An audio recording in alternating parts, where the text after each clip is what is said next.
So I'm going to say it's important for us to understand our history and people who could explain it easily so that we could comprehend. So let's just listen to Malcolm, shall we? We are trapped in a vicious cycle of economic, intellectual, social, and political death. Inferior jobs, inferior housing, inferior education, which in turn again leads to inferior jobs. We spend a lifetime in this vicious circle, or in this vicious cycle going in circles, giving birth to children who see no hope or future but to follow in our miserable footsteps. So we thank God for the Honorable Elijah Muhammad. We who are Muslims saw no way out until we accepted the religion of Islam and the spiritual guidance of the Honorable Elijah Muhammad. We saw no solution to our problems. We saw no real leader among our people. But today, the whole world is talking about the Honorable Elijah Muhammad and the divine solution he received from the God of our forefathers. Not your God, but from the God of our forefathers. Not a temporary solution which will benefit only the hand-picked upper-class Negroes, but a solution divinely designed to solve the plight of the black masses in this country permanently and forever. The government does not want our people to listen and understand the solution that God has given the Honorable Elijah Muhammad. The government is against Mr. Muhammad because the government is against our God. In order to trick our people away from God's true solution, the government is trying to deceive our people with a false solution, a phony solution, a deceitful solution called token integration. They add, whenever you get on the bus or the subway or the streetcar and you have to use a token, that token is not the real thing, but it is the substitute for the real thing. And wherever you have a token, you have a substitute. And wherever you have token integration, you don't have anything but a substitute for integration. And there's no real integration anywhere in North America, North, South, East, or West, not even in San Francisco, Oakland, or Berkeley.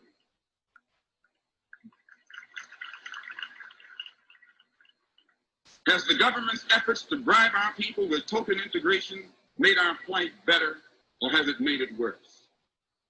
When you try to integrate the white community in search of better housing, the whites there fled to the suburbs. And the community that you thought would be integrated soon deteriorated into another all-black slum. What happened to the liberal whites? Why did they flee? We thought that they were supposed to be our friends. And why did the neighborhood deteriorate only after our people moved in? It is the tricky real estate agents posing as white liberal friends who encourage our people to force their way into white communities. And then they themselves sell these integrated houses at such high prices that our people again are forced to take in roomers to offset the high house notes. This creates in the new area the same overcrowded conditions, and the new community soon deteriorates into the same slum conditions from which we thought we had escaped.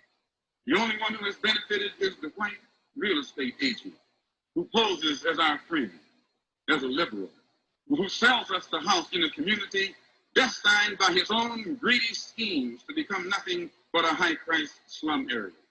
Today, our people can see that integrated housing has not solved our problem. At best, it was only a temporary solution, one in which only the wealthy, hand-picked Negroes found temporary benefit. After the 1954 Supreme Court desegregation decision, the same thing happened when our people tried to integrate the schools. All the white students disappeared into the suburbs. Now the caliber of what our people thought was to be an integrated school has fallen to the same level of the slum school from which we thought we had escaped. Just as efforts to integrate housing failed miserably, efforts to integrate schools have been an even more miserable failure. Having failed to get integrated housing and failed to get integrated schools, now the Negro leaders are demanding integrated jobs. That is, they are demanding a certain quota or percentage of white people's jobs. First, the Negro leadership demanded the white man's house, and the whites vacated their rundown houses for us and built new homes for themselves out in the suburbs. Then the Negro leader demanded seats for our children in the white man's school. The whites evacuated the schools as our children moved in, and they built modern schools for themselves in the suburbs. But now the Negro leadership is demanding the white man's job. Can the whites vacate their jobs like they did their homes and their schools and move to the suburbs and create more jobs? No, not without violence and bloodshed. The same white liberals who used to praise our people for their patient, nonviolent approach have now become openly impatient and violent themselves in defense of their own jobs, not only in the South, but also in the North, even here in the Bay Area. For 33 years, the Honorable Elijah Muhammad has been warning us that the time would come when the white man would not have enough jobs for himself, much less enough jobs for our people. So the present demand of our people for more of the white man's jobs must lead to violence and bloodshed. It may even lead to a race war, a bloody race war. And it is the government itself that is now pressing the people of this country into a racial bloodbath. But the white man is misjudging the times, and he's underestimating the American so-called Negro, because we're living in a new day. Our people are now a new people. That old Uncle Tom type Negro is dead. Our people have no more fear of anyone, no more fear of anything. We are not afraid to go to jail. We are not afraid to give our very life itself. And we're not afraid to take the lives of those who try to take our lives. We believe in a fair exchange. We believe in a fair exchange, an eye for an eye, a tooth for a tooth, a head for a head, and a life for a life. If this is the price of freedom, we won't hesitate to pay the price. By trying to oppose the divine solution that God has given to the Honorable Elijah Muhammad, the American government will actually provoke another civil war. That is, this government, and especially that present administration in Washington, D.C., will provoke a civil war among whites by trying to force them to give up their jobs and homes and schools to our people. And our people will provoke a race war by trying to take the white man's jobs and his schools and his home away from him. This racial dilemma poses a serious problem for white America. Civil war between whites on the one hand, a race war between the whites and their 20 million ex-slaves on the other hand. And the entire dark world is watching, waiting to see what the American government will do to solve this problem once and for all. We must have a permanent solution. A temporary solution won't do. Tokenism will no longer suffice. The Honorable Elijah Muhammad has the only permanent solution. 20 million ex-slaves must be permanently separated from our former slave master and placed on some land that we can call our own. Then we can create our own jobs, control our own economy, solve our own problems, instead of waiting on the American white man to solve our problems for us. The Honorable Elijah Muhammad teaches us that on our own land, we can set up farms, factories, businesses. We can establish our own government and become an independent nation. And once we become separated from the jurisdiction of this white nation, we can then enter into trade and commerce for ourselves with other independent nations. This is the only solution. The Honorable Elijah Muhammad says that in our own land, we can establish our own agricultural system. We can grow food to feed our own people. We can raise cattle and use the hide, the leather, and the wool to clothe our people. We can dig the clay from the earth and make bricks to build homes for our people. We can turn the trees into lumber and furnish the homes for our own people. He says that we can dig the natural resources from the earth once we are in our own land. Land is the basis of all economic security. Land is essential to freedom, justice, and equality. Land is essential to true independence. And the Honorable Elijah Muhammad says we must be separated from the American white man, return to our own land where we can live among our own people. This is the only true solution. But just as the biblical government of Egypt under Pharaoh was against Moses because Moses had been directed by God to separate the Hebrew slaves from Pharaoh, and lead them out of the house of bondage to a land of their own. Today, this modern house of bondage, under the authority of the American government, opposes this modern Moses, opposes this, the Honorable Elijah Muhammad's efforts to separate our people who have been made slaves here in this country and lead us to a land of our own. The government opposes the Honorable Elijah Muhammad's efforts to wake us up, clean us up, and stand us on our own feet so we can follow him out of this house of bondage to our own land where we can live among our own people. Just as the government of biblical Egypt was against the God of the Hebrew slaves, today the American government is against the God of her Negro slaves, the God of our forefathers. And just as that Pharaoh tried to trick the Hebrew slaves into rejecting the offers of salvation from their God by deceiving them with false promises through hired magicians and carefully staged demonstrations like the recent ridiculous March on Washington, today this government is paying certain elements of the Negro leadership to deceive our people into thinking that we're going to get accepted soon into the mainstream of American life. The government is deceiving our people with false promises so we won't want to return to our own land and people. The government is saying, stay here. Don't listen to this Muhammad. We'll desegregate the lunch counters in the theaters and the parks and the toilets, meaning this public accommodation thing where you can sit on a toilet with a white person or in a toilet with a white person. We'll give you more civil rights bills. We won't give you civil rights, but we'll give you civil rights bills. The government promises our people this only to keep you from listening to the Honorable Elijah Muhammad and to stop us from waking up. They know that if we listen to the Honorable Elijah Muhammad long enough, we will begin to do our own thinking. He'll make us see, hear, think, and able to speak for ourselves. Whenever you become fed up in this country with the white man's brutality, and you get set to take matters in your own hands in order to defend yourself and your people, the same government, and again I repeat, especially the Catholic administration in Washington, D.C., tries to pacify our people with deceitful promises of tricky civil rights legislation that is never designed to be a true solution to our problem. Civil rights legislation will never solve our problem. The white liberals are nothing but political hypocrites who use our people as political footballs only to get bills passed that will increase their own power. The present proposed civil rights legislation will give the present administration dictatorial powers and make America a legal police state, but still won't solve the race problem. The present administration is only using civil rights as a political football to gain more legislation and power for itself. Our people are being used as pawns in the game of power politics by political hypocrites. They don't want our people to listen to the Honorable Elijah Muhammad because they know he will make us see them as they really are. So I say in my conclusion, the Honorable Elijah Muhammad's message and solution is simple.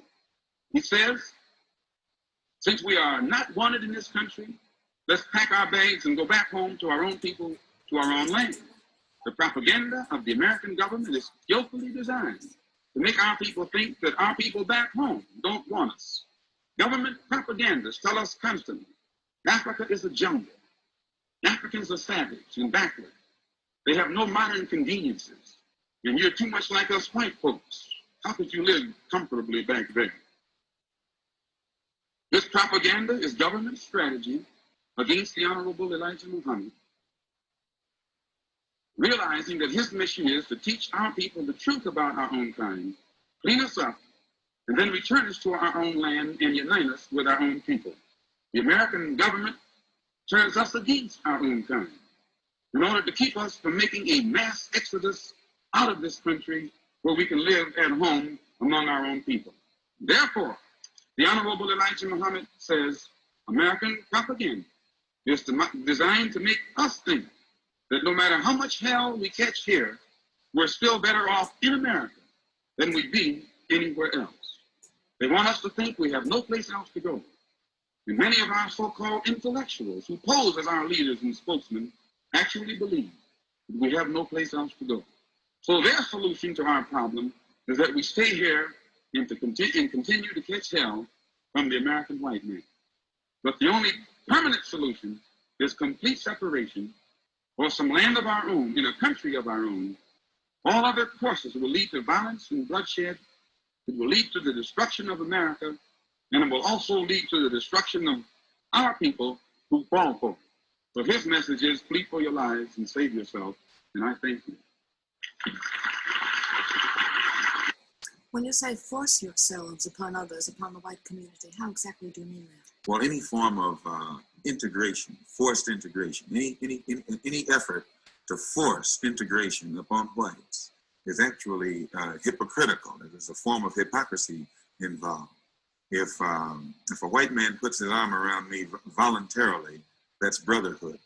But if you hold a gun on him and make him embrace me and pretend to be friendly or brotherly toward me, then that's not brotherhood, that's hypocrisy. And what America is trying to do is pass laws to force whites to pretend that they want Negroes into their schools or in their places of employment. Well, this is hypocrisy, and this makes a worse relationship between black and white, rather than if this could be brought about on a voluntary basis. So the Honorable Elijah Muhammad says that what should happen is the black man himself should learn how to develop himself in the same sense that the white man has developed himself. Then they can both come together and recognize each other as equal. Well, how can the black man develop himself as a separate society? Well, it's easy. He's separate already. The fact that you have Harlem, the fact that you have the Negro ghetto and the so-called Negro slum, he's already separate. The fact that he's a second-class citizen is a political separation. The fact that he's the last hired and the first fired is an economic separation. Only in this form of separation, the black man is exploited. The Honorable Elijah Muhammad says that we should be separate, all right. But in this separate state or separate existence, the black man should be given the opportunity and the incentive to do for himself what the white man has done for himself. If you have an all-white neighborhood, you don't call it a segregated neighborhood, but you call an all-black neighborhood a segregated neighborhood. And why? Because the segregated neighborhood is the one that's controlled from the outside by others.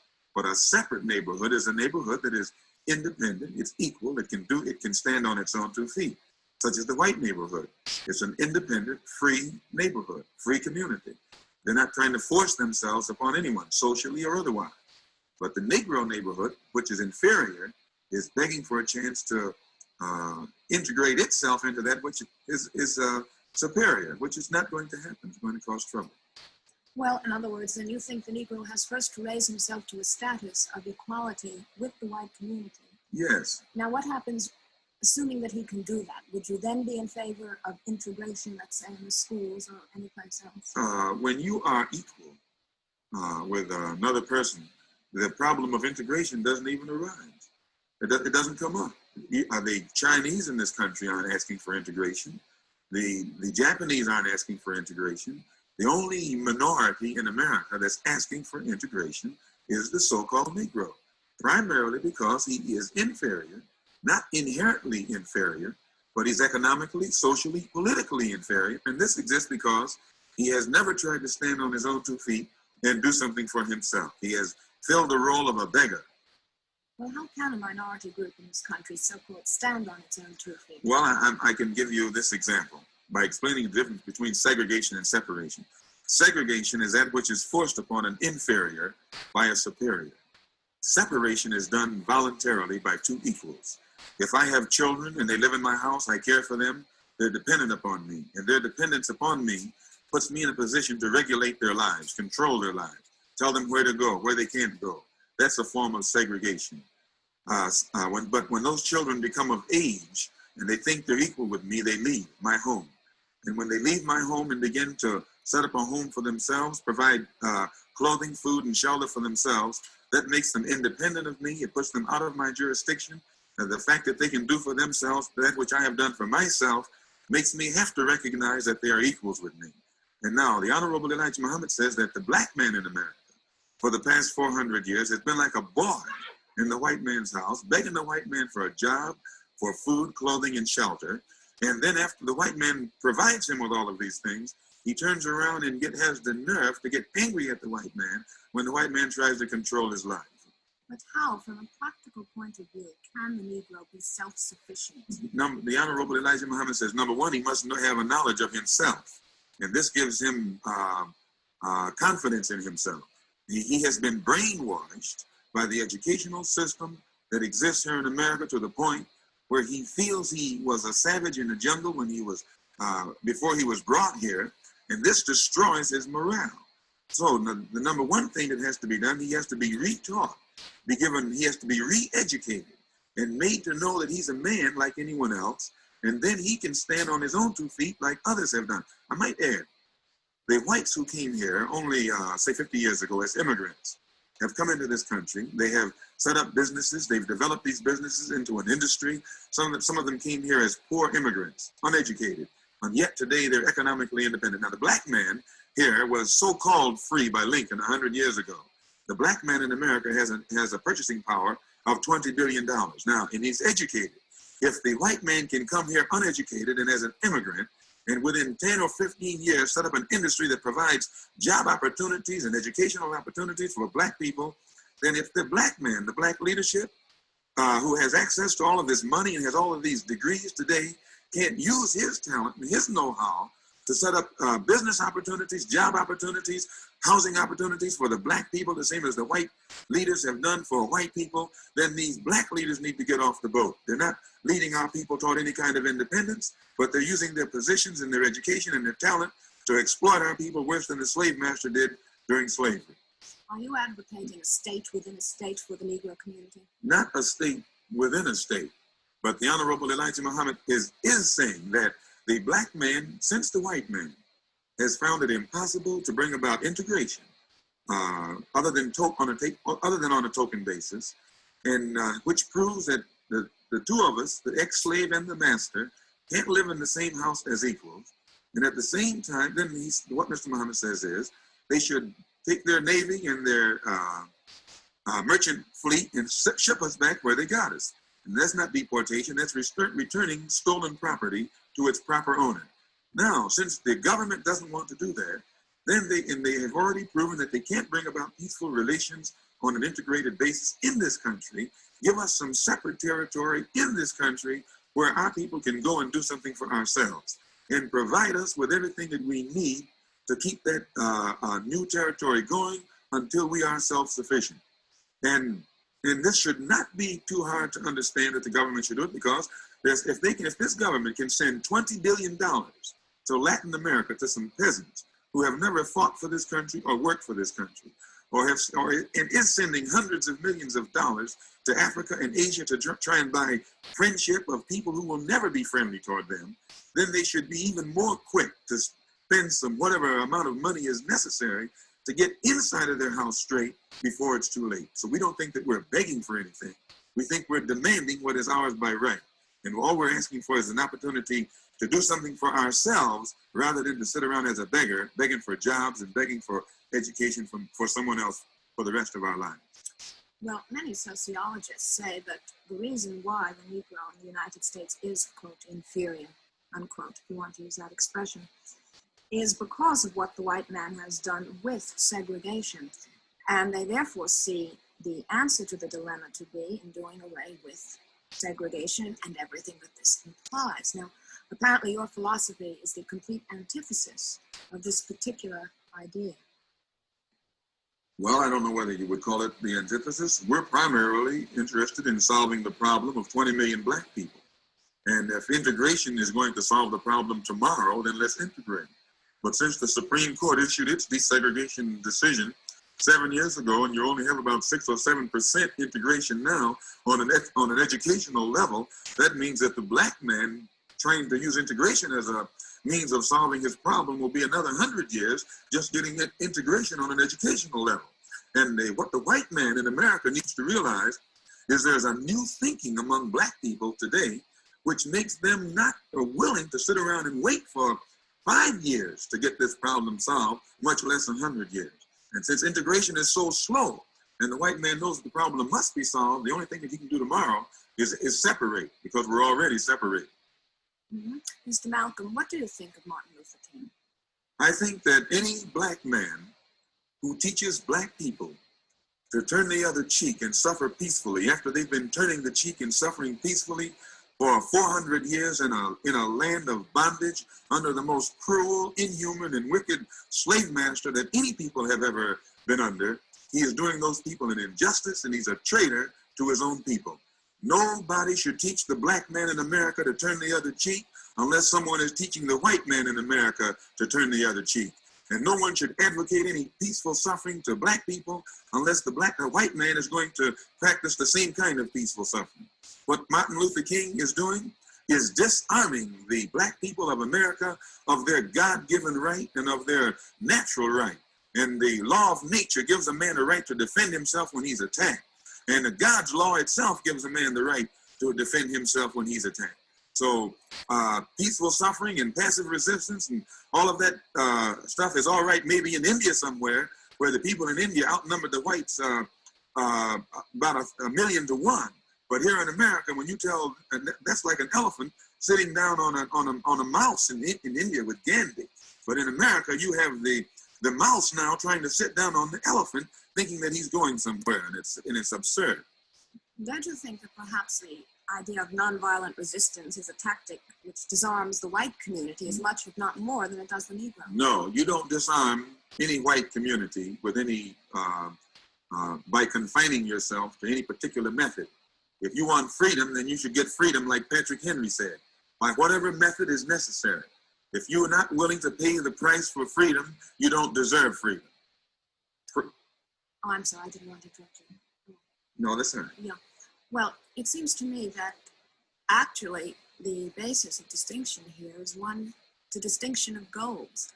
Dr. King's goals are quite different from yours. He believes in integration, complete integration of society. Is that correct? Well, that's where Dr. King is mixed up. His goal should be the solution of the problem of the black man in America. Now, not integration. Integration is the method toward obtaining that goal. And what the Negro leader has done is gotten himself wrapped up in the method and has forgotten what the goal is. The goal is the dignity of the black man in America. He wants respect as a human being.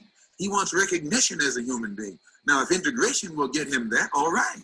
If segregation will get him that, all right. If separation will get him that, all right. But after he gets integration and he still doesn't have this dignity and this recognition as a human being, then his problem is still not solved. Well, isn't this exactly what Dr. King is looking towards, and that is the day when the Negro will be treated with dignity? Wasn't this, after all, the result of the Montgomery bus boycott? No, because I don't think you can, having an opportunity to ride either on the front or the back or in the middle of someone else's bus doesn't dignify you. When you have your own bus, then you have dignity. When you have your own school, you have dignity. When you have your own country, you have dignity. When you have something of your own, you have dignity. But whenever you are begging for a chance to participate in that which belongs to someone else, or use that which belongs to someone else on an equal basis with the owner, that's not dignity, that's ignorance. If I may add, for instance, King and these others will say that they are fighting for the Negro to have equal job opportunities. How can people, a group of people such as our people, who own no factories, have equal job opportunities competing against a race that owns the factories? The only way the two can have equal job opportunities is if black people have factories as well as white people have factories. And then we can employ whites or we can employ blacks, just like they can employ whites or they can employ blacks. But as long as the factories are in the hands of the whites, the housing is in the hands of the whites, the school system is in the hands of the whites, you have a situation where the blacks are constantly begging the whites, can they use this or can they use that? That's not any kind of equality of opportunity, nor does it lend toward one's dignity. Well, would you not admit that the situation in the South for the Negro is better than it was, let's say, 10 years ago? No, because 10 years ago, the black man knew what his condition was. And today, because of the world revolution that's taking place all over this earth, the black man would be fighting for what he knows is his by right. But the movement on the part of King and the others has done nothing but slow down the militancy that is inherent in the nature of the black man. All over this world, people are standing up for freedom. In this country, these Negro leaders have Negroes sitting down, thinking that there's dignity towards sitting in. I might add, ma'am, how in the world can you say, or can anyone say, that it will dignify the American Negro to beg in or wade in or plead in when the people in Hungary didn't beg in? They were freedom fighters, and they fought for their freedom, and they came to this country, and they were Hungarians, they were communists from a communist country, and right now those Hungarian freedom fighters can get jobs that student sit-ins can't get. They can go and sleep and live in hotels that Martin Luther King himself can't live in. So, and they are recognized and respected because they're fighters, not because they're sit-inners or freedom writers. Well, would you advise the Negro in the South then to take up arms and get control of the factories this way? No. The Honorable Elijah Muhammad teaches us the religion of Islam, which is a religion of peace. And he says that the way to solve this problem is for the white man to give us some territory of our own. And then our people, we have technical know-how, we have agricultural know-how, we have been working for the white man in his business. In every phase of his government, we work. And instead of working for him and helping him hold up a government that continues to suppress us socially and exploit us economically and oppress us politically, let us go into our own territory and use our own talents to uplift ourselves by our own bootstraps. And then he will recognize us for what we are. Yes, but suppose you don't get this territory, which seems quite likely. Then what are you going to do? How are you going to accomplish your goals? That's not our problem. That's America's problem. If the average American knew the trouble that Uncle Sam is in all over this earth, they could see that we're closer toward getting a separate territory in this country than the integrationists are toward getting integration.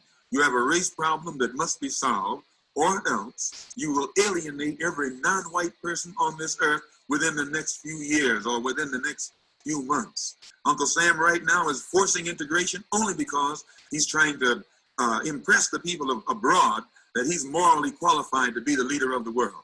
And if he can't do this, then it will alienate them. And all of the hundreds of millions of dollars or billions of dollars that he has sent abroad trying to buy the friendship of the dark world will go right down the drain. He's not sending $20 billion to South America because he loves those people down there.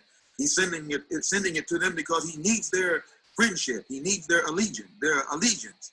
And why should he send $20 billion down there, which is going to go down the drain every time you have a racial incident in this country? Solve the race problem here.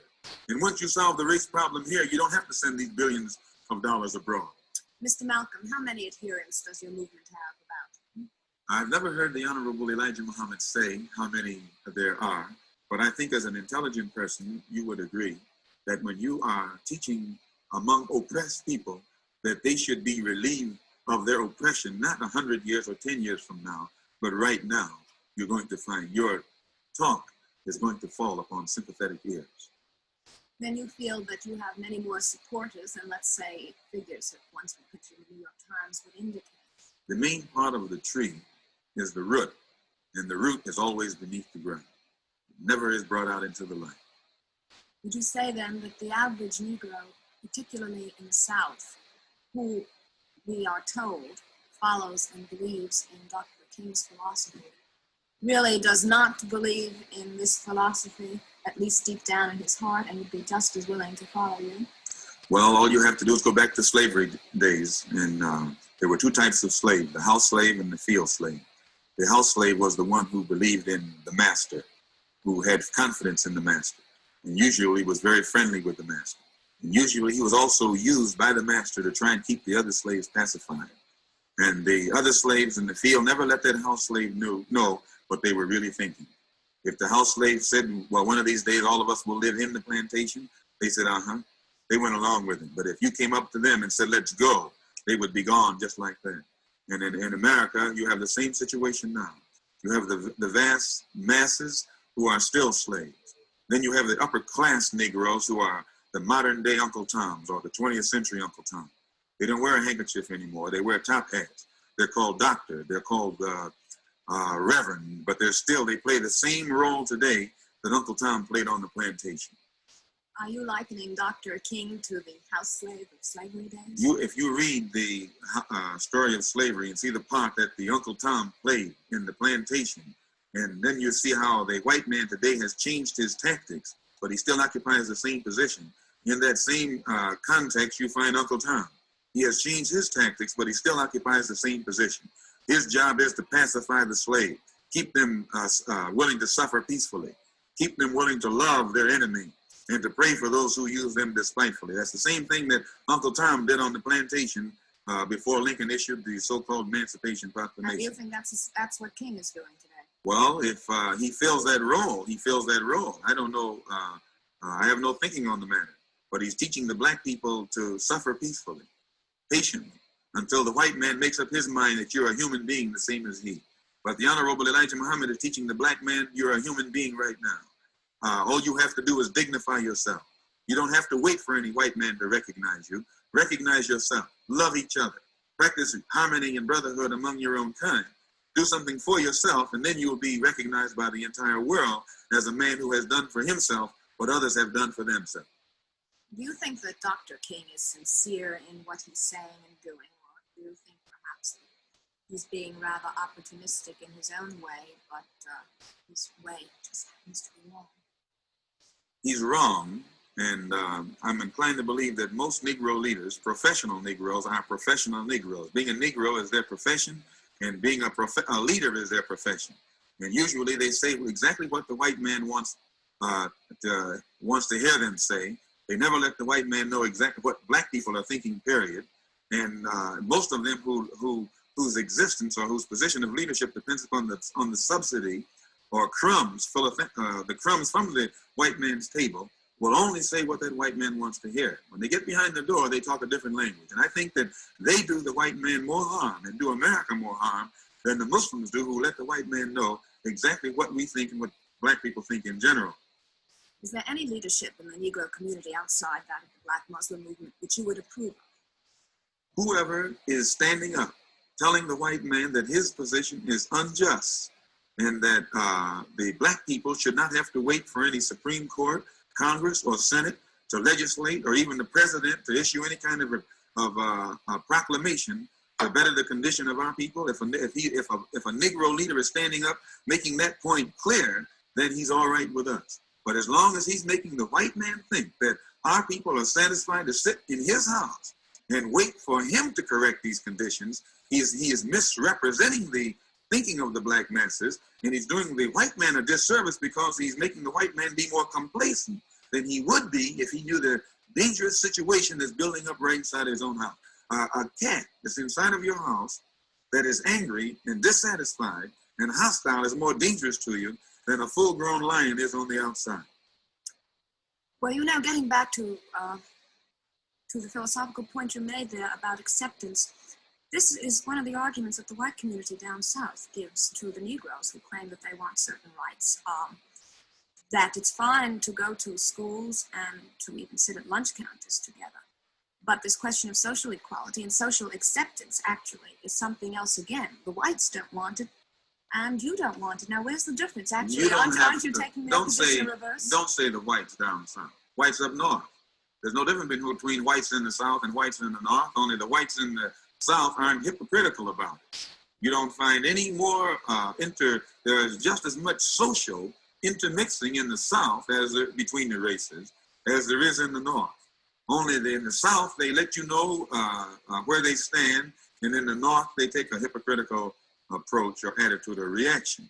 And I think, again, that does the whole problem a disservice.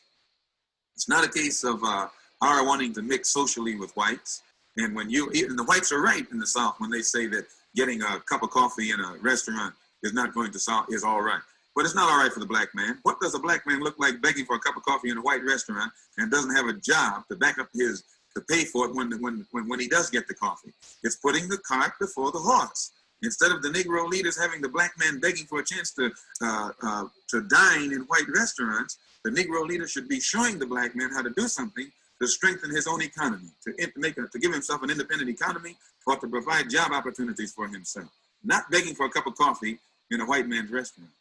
Well, you take a situation like that which exists in Atlanta. Now, here it would seem to me would be an ideal illustration of your point. In Atlanta, you are some of the wealthiest Negroes in the United States. They own insurance companies, banks, beautiful homes. They have their own restaurants, nightclubs. They have some of the best schools. that are all Negro schools. Do you really think that this makes them any better off? Do you think that this gives them any more dignity?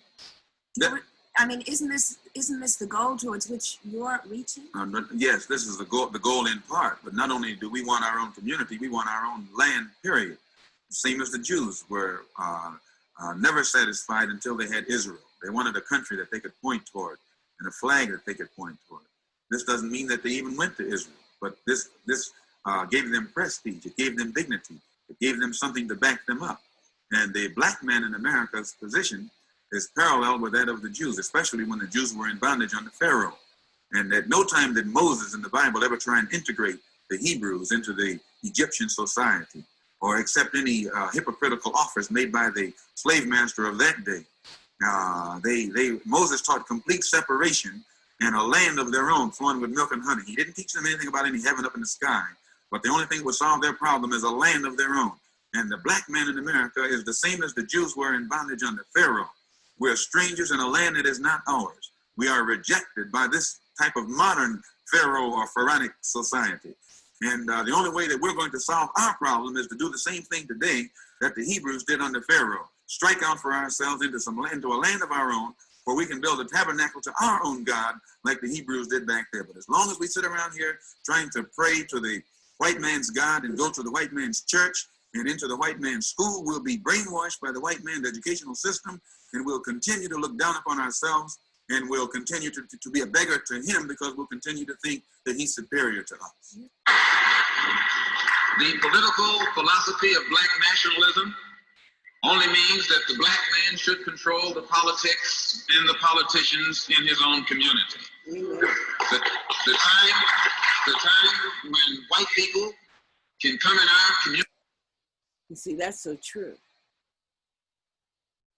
Our people need to control the resources that are being allocated to states for the support of our people. And we need to have a voice in it. We can no longer be denied access to ensuring that we have reasonable outcomes from the maintenance of effort or from the, the benefit as to how services are supposed to happen. We cannot measure the maintenance of effort simply because other people are providing our services and they're denying us the right to have oversight or engage in the accountability measures that the promise of civil rights or the promise of citizenship offered to us. So, it's not a joke anymore. The reality is that the states across America in larger cities are denying due process to people who have the right to have due process. And so, okay, let's just finish what Malcolm said so we can see how it affects us. Unity and get us to vote for them so that they can be our political leaders and tell us what to do and what not to do is long gone.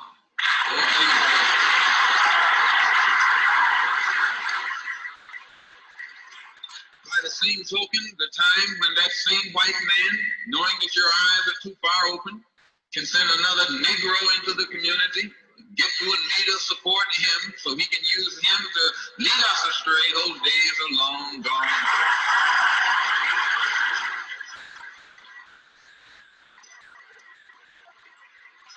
The political philosophy of black nationalism only means that if you and I are going to live in a black community, and that's where we're going to live, because as soon as you move into as soon as you move out of the black community into their community, it's mixed for a period of time, but they're gone, and you're right there all by yourself.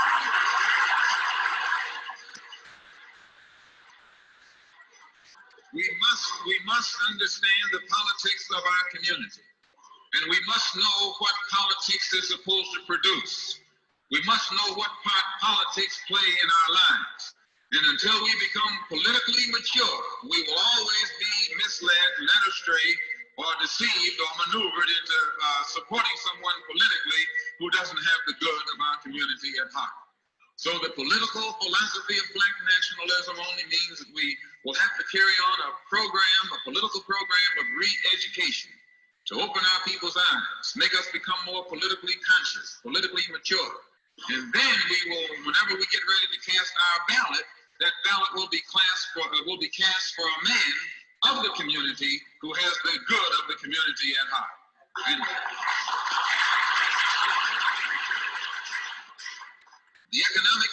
philosophy of black nationalism only means that we should own and operate and control the economy of our community.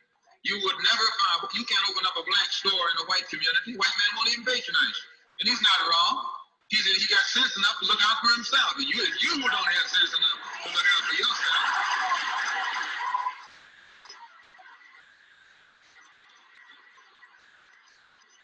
The white man is too intelligent to let someone else come and gain control of the economy of his community. But you will let anybody come in and control the economy of your community, control the housing, control the education, control the jobs, control the businesses under the pretext that you want to integrate. No, you're out of your mind.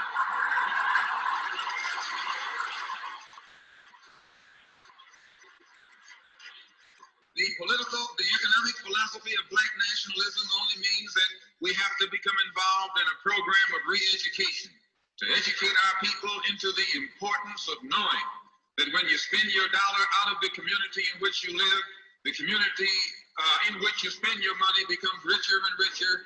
The community out of which you take your money becomes poorer and poorer.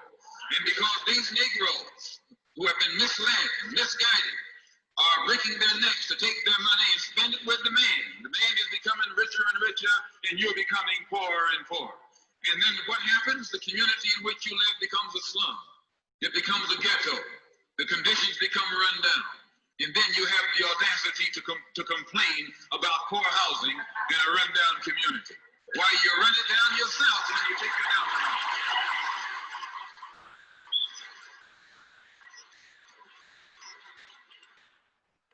And you and I are in a double track, because not only do we lose by taking our money someplace else and spending it, when we try and spend it in our own community, we're trapped because we haven't had sense enough to set up stores and control the businesses of our community. The man who's controlling the stores in our community is a man who doesn't look like we do. He's a man who doesn't even live in the community. So you and I, even when we try and spend our money in the block where we live or the area where we live, we're spending it with a man who, when the sun goes down, takes that basket full of money in another part of the town.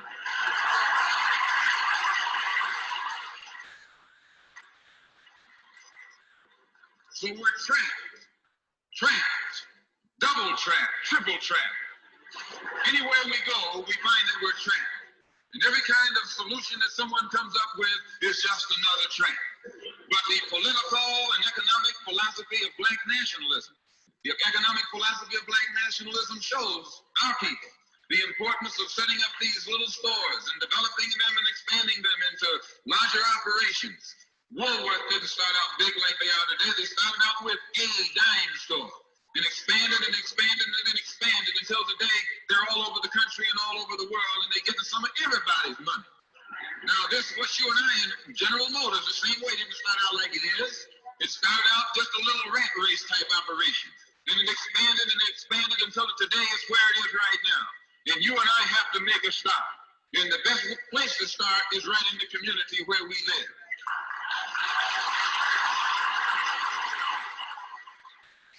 So our people not only have to be re-educated to the importance of supporting black business, but the black man himself has to be made aware of the importance of going into business.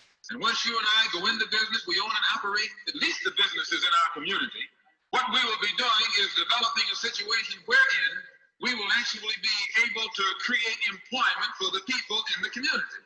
And once you can create some employment in the community where you live, it will eliminate the necessity of you and me having to act ignorantly and disgracefully, boycotting and picketing some cracker someplace else, trying to beg him for a job.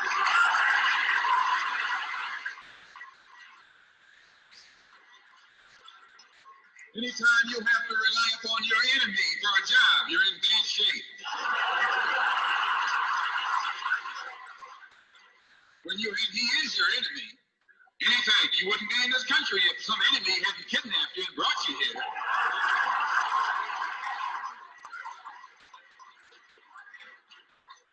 On the other hand, some of you think you came here on the Mayflower.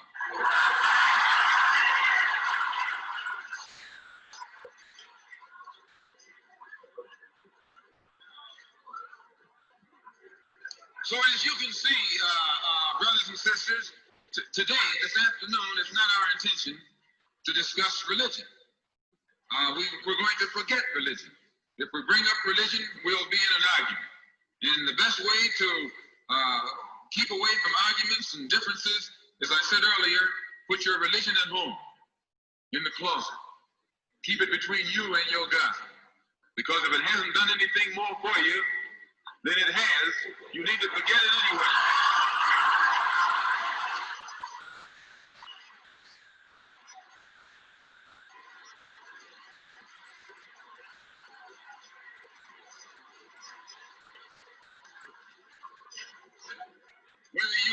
Whether you are a Christian or a Muslim or a nationalist, we all have the same problem. They don't hang you because you're a Baptist, they hang you because you're black.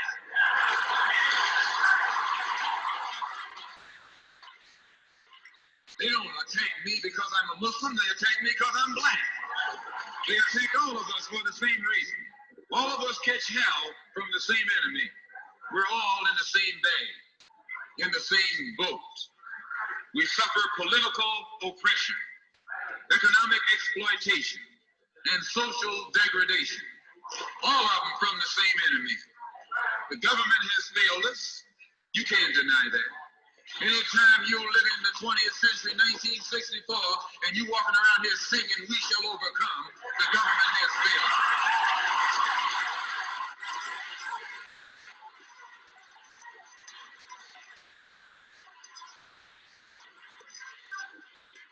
This is part of what's wrong with you. You do too much singing.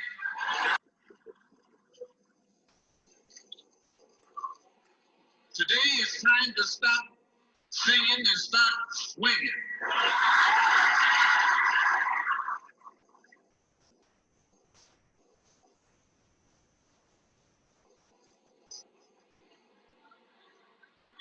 You can't sing up on freedom, but you can swing up on some freedom.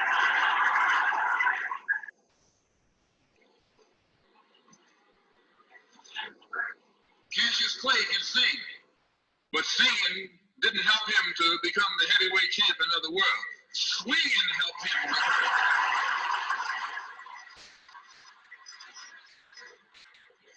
But this government has failed us. The government itself has failed us.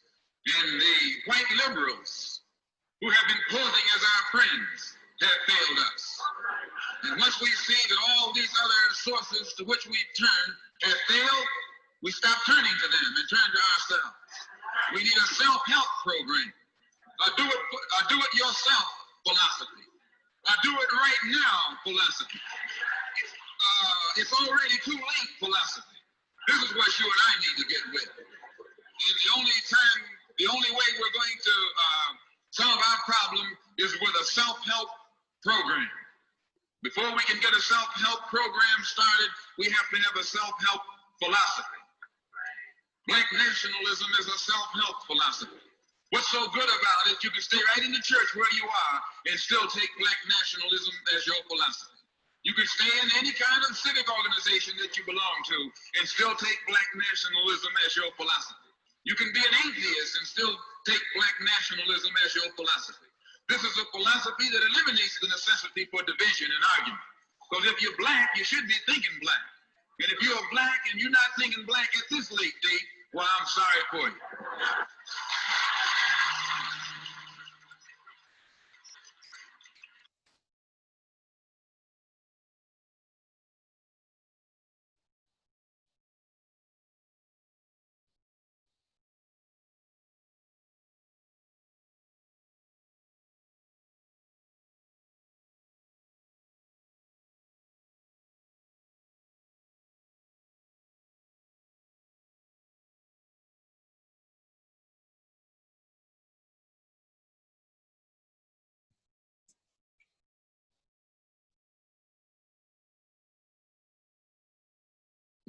To live in neighborhoods around white people who he knows don't mean him any good. And again, I say this is not his fault. We are sick. And as long as America listens to this sick Negro who is begging to be integrated into the American society, despite the fact that the attitudes and actions of whites are sufficient proof that he is not wanted, why then you are actually allowing him to force you into a position where you look just as sick as he looks. If someone holds a gun on a white man and makes me embrace me, put his arm around me, this isn't love, nor is it brotherhood. What they're doing is forcing the white man to be a hypocrite, to practice hypocrisy. But if that white man will put his arm around me willingly, voluntarily, of his own volition, then that's love, that's brotherhood, that's a solution to the problem. Likewise, as long as the government has to get out here and legislate to force Negroes into a white neighborhood, or force Negroes into a white school, or force Negroes into white industry, and make white people pretend that they go for this, all the government is doing is making white people be hypocrites. And rather than be classified as a bigot by putting a block, the average white person actually would rather put up a hypocritical face, the face of a hypocrite, than to tell the black man, no, you stay over there and let me stay over here. So that's no solution. As long as you force people to act in a hypocritical way, you'll never solve that problem. It has to be, the Honorable Elijah Muhammad teaches us that a solution has to be devised that'll be satisfactory, completely satisfactory to the black man, and completely satisfactory to the white man. And the only thing that makes white people completely satisfied and black people completely satisfied when they're in their right mind is when the black man has his own and the white man has his own. You have what you need, we have what we need. And then both of us have something, and even the Bible says, God bless the child that has his own. And the poor so-called Negro doesn't have his own name, doesn't have his own language, doesn't have his own culture, doesn't have his own history, he doesn't have his own country, he doesn't even have his own mind. And he thinks that he's black because God cursed him. He's not black because God cursed him. He's black because, rather, he's cursed because he's out of his mind. He has lost his mind. He has a white mind instead of the type of mind that he should have. So when these so-called Negroes who want integration try and force themselves into the white society, which doesn't solve the problem, the Honorable Elijah Muhammad teaches us that that type of Negro is the one that creates the problem. And the type of white person who perpetuates the problem is the one who poses as a liberal and pretends that the Negro should be integrated. And as long as he integrates someone else's neighborhood. But all these whites that you see running around here talking about how liberal they are and we believe everybody should have what they want and go where they want and do what they want. As soon as the Negro moves into that white liberal's neighborhood, that white liberal he moves out faster than the white bigot from Mississippi, Alabama, and from someplace else. So we won't solve the problem listening to that Uncle Tom Negro, and the problem won't be solved listening to this so-called white liberal. The only time the problem is going to be solved is when a black man can sit down like a black man and a white man can sit down like a white man and make no excuses whatsoever with each other in discussing the problem. No offense will stem from factors that are brought up, but both of them have to sit down like men, one side and on the other side, and look at it in terms of black and white, and then take some kind of solution based upon the factors that we see rather than upon that which we would like to believe. And when I say that this Negro wants to force his way into the white man's family, this integrationist-minded Negro wants to force his way into the white man's family, some don't believe that. Some take issue with that. That you take all of the integrationists, all of the those who are used to finance the program of the integrationists, the average so-called Negro celebrity, put all of them in one pot. And as fast as you name them off, you'll find that every one of them is married either to a white woman or a white man. From Lena Horne, Eartha Kitt, Sammy Davis, and you could name them all night long. Although they say that this is not what we want, that's what they've done. That's what they have. And we don't, the black masters don't want what Lena Horne wants, or what Sammy Davis wants, or what, who's his name, the rest of them want. Usually you'll find that before Sammy Davis and Lena Horne and Eartha Kitt and Harold Belafonte become involved in a mixed marriage, you could go into the Negro community, anyone across the country, and find those stars with records on the jukeboxes in the Negro community. You can't walk into a Negro community today and find anybody that the Negro community knows is involved in a mixed marriage with their records being popular in the Negro community. Subconsciously, a Negro doesn't have any respect or regard or confidence, or nor can he be moved by a black man who marries a white woman, or a black woman who marries a white man. And when they put out that picture to you that all of us want your woman, no, just that 20th century Uncle Tom. He wants her. And then when you think you're going to solve your problem by pleasing him, you're only making the problem worse. You have to go back and listen to the problem as it is for the black people, not by these handpicked handful of Uncle Toms who benefit from token integration. Also, this type of so-called Negro, by being intoxicated over the white man, he never sees beyond the white man. He never sees beyond America. He never looks at himself or where he fits into things on the world stage. He only can see himself here in America, on the American stage or the white stage, where the white man is in the majority, where the white man is the boss. So this type of Negro always feels like he's outnumbered, or he's the underdog, or he's the minority. And it puts him in the role of a better, cowardly, humble, Uncle Tom and better on anything that he says is that should be his by right. Whereas when it comes, he wants to be an American rather than to be black. He wants to be something other than what he is. And knowing that America is a white country, he knows he can't be black and be an American too. So he never calls himself black. He calls himself an American Negro, a Negro in America. And usually he'll deny his own race, his own color, just to be a second-class American. He'll deny his own history, his own culture. He'll deny all of his brothers and sisters in Africa, in Asia, in the East, just to be a second-class American. He denies everything that he represents, or that everything that was in his past, just to be accepted into a country and into a government that has rejected him ever since he was brought here. Well, this Negro is sick. He has to be sick to try and force himself among some people who don't want him, or to be accepted into a government that has used its entire political system and educational system to keep him relegated to the role of a second-class citizen. And therefore, he spends a lifetime begging for acceptance into the same government that made slaves of his people, who gives his life for a country that made his people slaves, and still confines them to the role of second-class citizens. And we feel that he wastes his time begging white politicians, political hypocrites, for civil rights or for some kind of first-class citizenship. He's like a watchdog or a hound dog. You may run into a dog. No matter how vicious a dog is, you find him out in the street, he won't bite you. But when you get him up on the porch, he will growl. He'll take your leg. Now that dog, when he's out in the street, only his own life is threatened. And he's never been trained to protect himself. He's only been trained by his master to think in terms of what's good for his master. So when you catch him in the street and you threaten him, he'll go around you.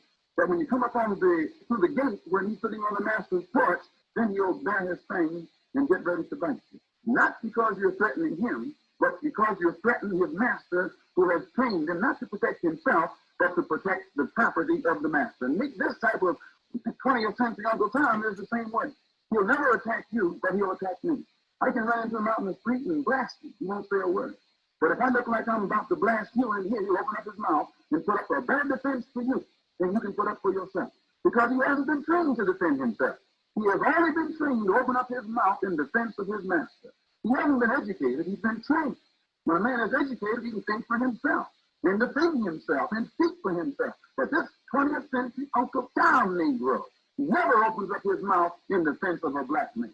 He opens up his mouth in defense of the white man, in defense of America, in defense of the American government. He doesn't even know where his government is because he doesn't know that he ever had one. He doesn't know where his country is because he doesn't know that he ever had one. He believes in exactly what he was taught in school, that when he was kidnapped by the white man, he was a savage in the jungle someplace, eating people and throwing spears and with a bone in his nose. And the average American Negro has that concept of the African country. It is not his fault. This is what has been given to him by the American educational system. He doesn't realize that there were civilizations and cultures on the African continent at a time when the people in Europe were crawling around in the caves going naked. He doesn't realize that the black man in Africa was wearing silk, was wearing slippers that he was able to spin himself, make himself, at a time when the people up in Europe were going naked. He doesn't realize that he was living in palaces on the African continent when the people in Europe were living in caves. He doesn't realize that he was living in a civilization in Africa where science had been so far advanced, especially even the astronomical sciences, to a point where Africans could track the course of the stars in the universe when the people up in Europe still thought the earth was round, the planet was round or flat.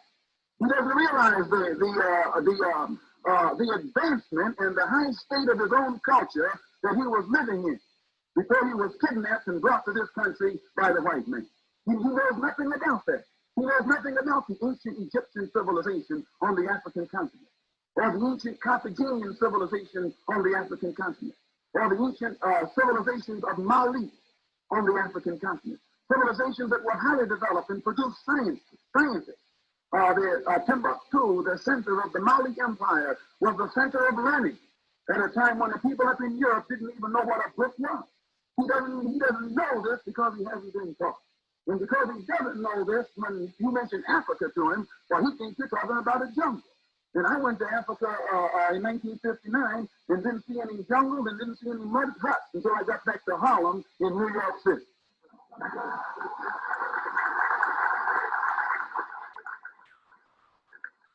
So you're familiar with that type of Negro. And the black man that you're not familiar with is the one that we would like to point out now. He's the new type. He's the type that seldom the white man ever comes in contact with. And when you do come in contact with him, you're shocked because you didn't know that this type of black man existed. And immediately you think, well, here's one of those black supremacists or racists or extremists who believe in violence and all that old kind of, well, that's what they call it. This new type of black, he don't want integration. He wants separation. Not segregation, separation. To him, segregation, as we're taught by the Honorable Elijah Muhammad, means that which is forced upon inferiors by superiors. A segregated community is a Negro community. But the white community, though it's all white, it's never called a segregated community. It's a separate community. In the white community, the white man controls the economy, his own politics, his own everything. That's his community. But at the same time, all the Negro lives in a separate community. It's a segregated community, which means it's regulated from the outside by outsiders. The white man has all of the businesses in the Negro community. He runs the politics of the Negro community. He controls all the civic organizations in the Negro community. This is a segregated community. We don't go for segregation. We go for separation. Separation is when you have your own. You control your own economy. You control your own politics. You control your own society. You control your own everything. You have yours and you control yours. We have ours and we control ours. They don't call Chinatown in New York City or on the West Coast a segregated community. Yet it's all Chinese.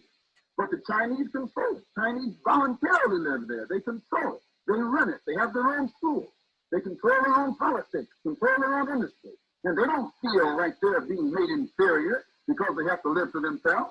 They choose to live to themselves. They live there voluntarily. And they are doing for themselves in their community the same thing you do for yourself in your community. This makes them equal because they have what you have. But if they didn't have what you have, then they'd be controlled from your side, even though they would be on their side. They'd be controlled from your side by you. So when we who follow the Honorable Elijah Muhammad say that we're for separation, it should be emphasized. We're not for segregation. We're for separation. We want the same for ourselves as you have for yourself. And when we get it, then it's possible to think more intelligently and to think in terms that are along peaceful lines. But a man who doesn't have what is his, he can never think always in terms that are along peaceful lines. This new type rejects the white man's Christian religion. He recognizes the real enemy. That Uncle Tom can't see his enemy. He thinks his friend is his enemy and his enemy is his friend. And he usually ends up loving his enemy, turning his other cheek to his enemy. But this new type, he doesn't turn the other cheek to anybody. He doesn't believe in any kind of peaceful suffering. He believes in obeying the law. He believes in respecting people. He believes in doing unto others as he would have done unto himself. But at the same time, if anybody attacks him, he believes in retaliating if it costs him his life. And it is good for white people to know this. Because if white people get the impression that Negroes all endorse this whole turn the other cheek cowardly philosophy of Dr. Martin Luther King, then the whites are going to make the mistake of putting their hands on some black man thinking that he's going to turn the other cheek and he'll end up losing his hand and losing his life in the trial. So it is always better to let someone know where you stand. And there are a large number of black people in this country who don't endorse anything of what Dr. Martin Luther King and these other 20th century religious Uncle Tom are putting in front of the public eye to make it look like this is the way, this is the behavior, or this is the thought pattern of most of our people. Also, this new type, you'll find, he doesn't look upon it as being any honor to be in America. He knows he didn't come here on the Mayflower. He knows he was brought here in a slave ship. But this 20th century Uncle Tom, he'll stand in your face and tell you about when his fathers landed on Plymouth Rock. His father never landed on Plymouth Rock. The rock was dropped on him, but it wasn't dropped on him.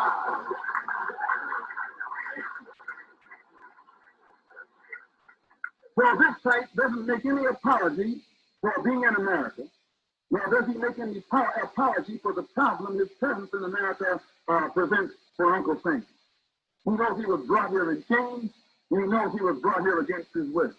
He knows that the problem itself was created by the white man, and that it was created because the white man brought us here in chains against our will. It was a crime. And the one who committed that crime is the criminal today who should pay for the crime that was committed. You don't put the crime in jail. You put the criminal in jail. And kidnapping is a crime. Slavery is a crime. Lynching is a crime.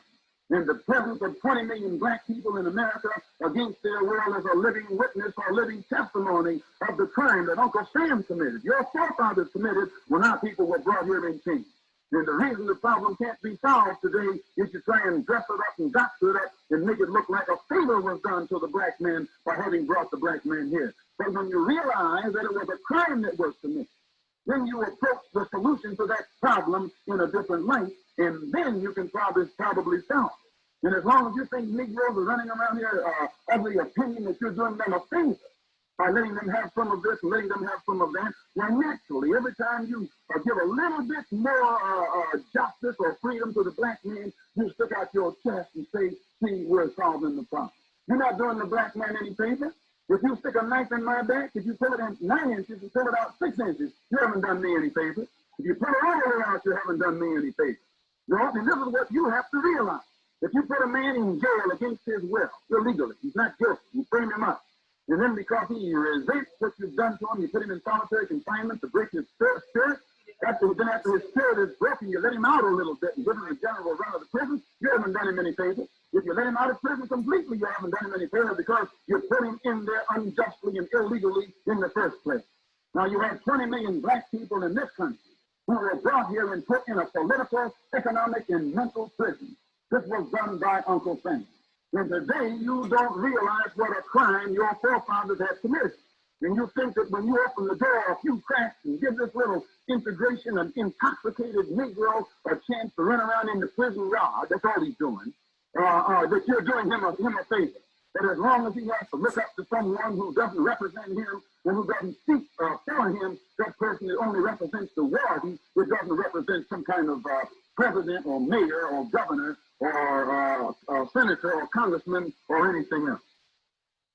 So this new type, the fact has to be faced that he exists, especially since he's in the house. And he didn't come here against his will. So you have to take the blame for his being here.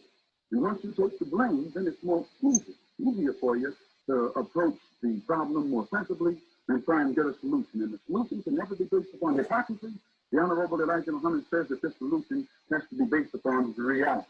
Tokenism is hypocrisy. One little student in the University of Mississippi, that's hypocrisy.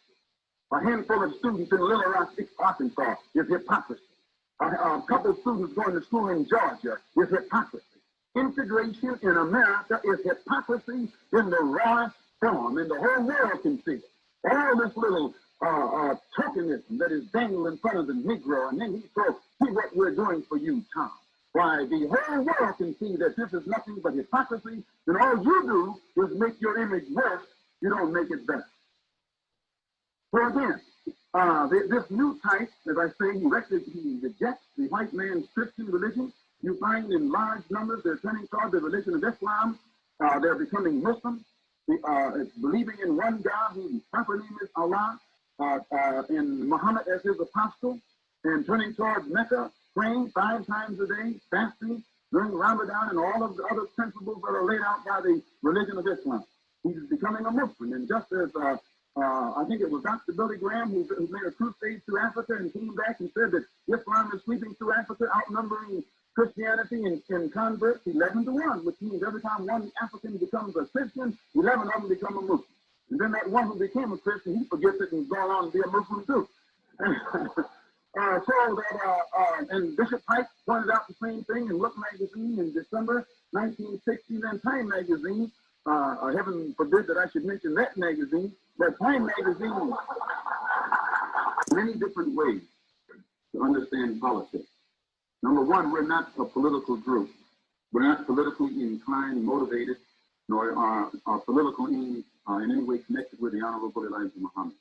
But when you study the science of politics, or study it as it's practiced in the UN at the international level, you'll find usually on questions you have those who say yes, those who say no, and those who don't say anything.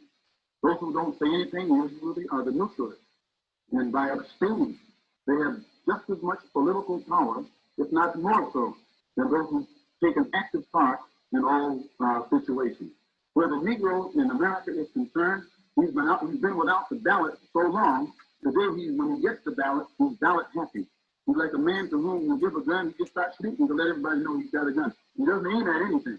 Well, we believe in shooting too, but we first believe that we should have a target, and then when that target gets within our reach, then we'll put the bullet where it belongs, or the ballot where it belongs. The ancient Carthaginian civilization on the African continent, or the ancient civilizations of Mali on the African continent. Civilizations that were highly developed and produced scientists. Timbuktu, the center of the Mali Empire, was the center of learning at a time when the people up in Europe didn't even know what a book was. He doesn't know this because he hasn't been taught. And because he doesn't know this, when you mention Africa to him, well, he thinks you're talking about a jungle. And I went to Africa in 1959 and didn't see any jungle and didn't see any mud huts until I got back to Harlem in New York City.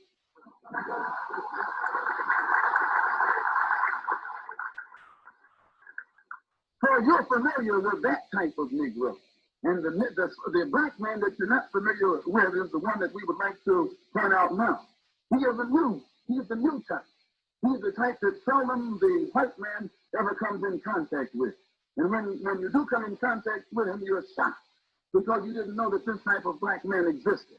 And immediately you think, well, here's one of those black supremacists or racists or extremists who believe in violence and all that old kind of, well, that's what they call it.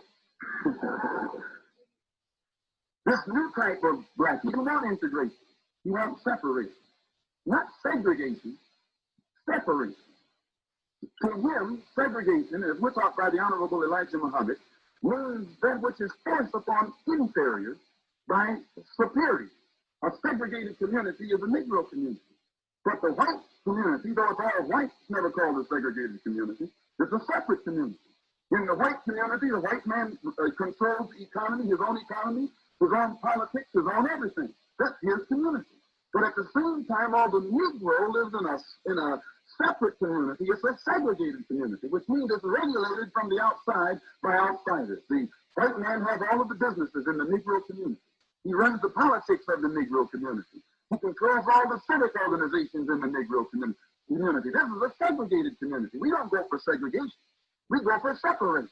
Separation is when you have your own. You control your own economy. You control your own politics. You control your own society. You control your own everything. You have yours and you control yours. We have ours and we control ours. They don't call Chinatown in New York City or on the West Coast a segregated community. Yes, but yet it's all Chinese.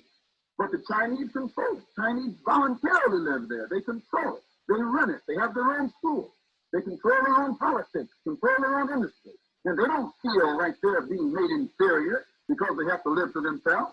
They choose to live to themselves. They live there voluntarily. And they are doing for themselves in their community the same thing you do for yourself in your community. This makes them equal because they have what you have. But if they didn't have what you have, then they'd be controlled from your side, even though they would be on their side. They'd be controlled from your side by you. So when we who follow the Honorable Elijah Muhammad say that we're for separation, it should be emphasized. We're not for segregation. was for separation. We want the same for ourselves as you have for yourself. And when you get it, then it's possible to think more intelligently and to think in terms that are along peaceful lines. But a man who doesn't have what is his, he can never think always in terms that are along peaceful lines. This new type rejects the white man's Christian religion. He recognizes the real enemy. That Uncle Tom can't see his enemy. He thinks his friend is his enemy and his enemy is his friend. And he usually ends up loving his enemy, turning his other cheek to his enemy. But this new type, he doesn't turn the other cheek to anybody. He doesn't believe in any kind of peaceful suffering. He believes in obeying the law. He believes in respecting people. He believes in doing unto others as he would have done unto himself. But at the same time, if anybody attacks him, he believes in retaliating if it costs him his life. And it is good for white people to know this. Because if white people get the impression that Negroes all endorse this or turn the other cheek cowardly philosophy of Dr. Martin Luther King, then the whites are going to make the mistake of putting their hands on some black man thinking that he's going to turn the other cheek and he'll end up losing his hand and losing his life in the trial. So it is always better to let someone know where you stand. And there are a large number of black people in this country who don't endorse anything of what Dr. Martin Luther King and these other 20th century religious Uncle Toms are putting in front of the public eye to make it look like this is the way, this is the behavior, or this is the thought pattern of most of our people. Also, this new type, you'll find, he doesn't look upon it as being any honor to be in America. He knows he didn't come here on the Mayflower. He knows he was brought here in a slave ship. But this 20th century Uncle Tom, he has in your face to tell you about when his fathers landed on Plymouth Rock. His father never landed on Plymouth Rock. The rock was dropped on him, but it wasn't dropped on him.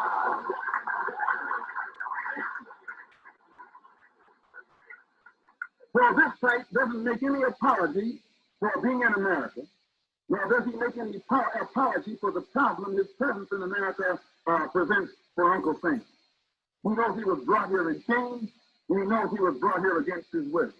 He knows that the problem itself was created by the white man and that it was created because the white man brought us here in chains against our will. It was a crime. And the one who committed that crime is the criminal today who should pay for the crime that was committed. You don't put the crime in jail. You put the criminal in jail. And kidnapping is a crime. Slavery is a crime. Lynching is a crime.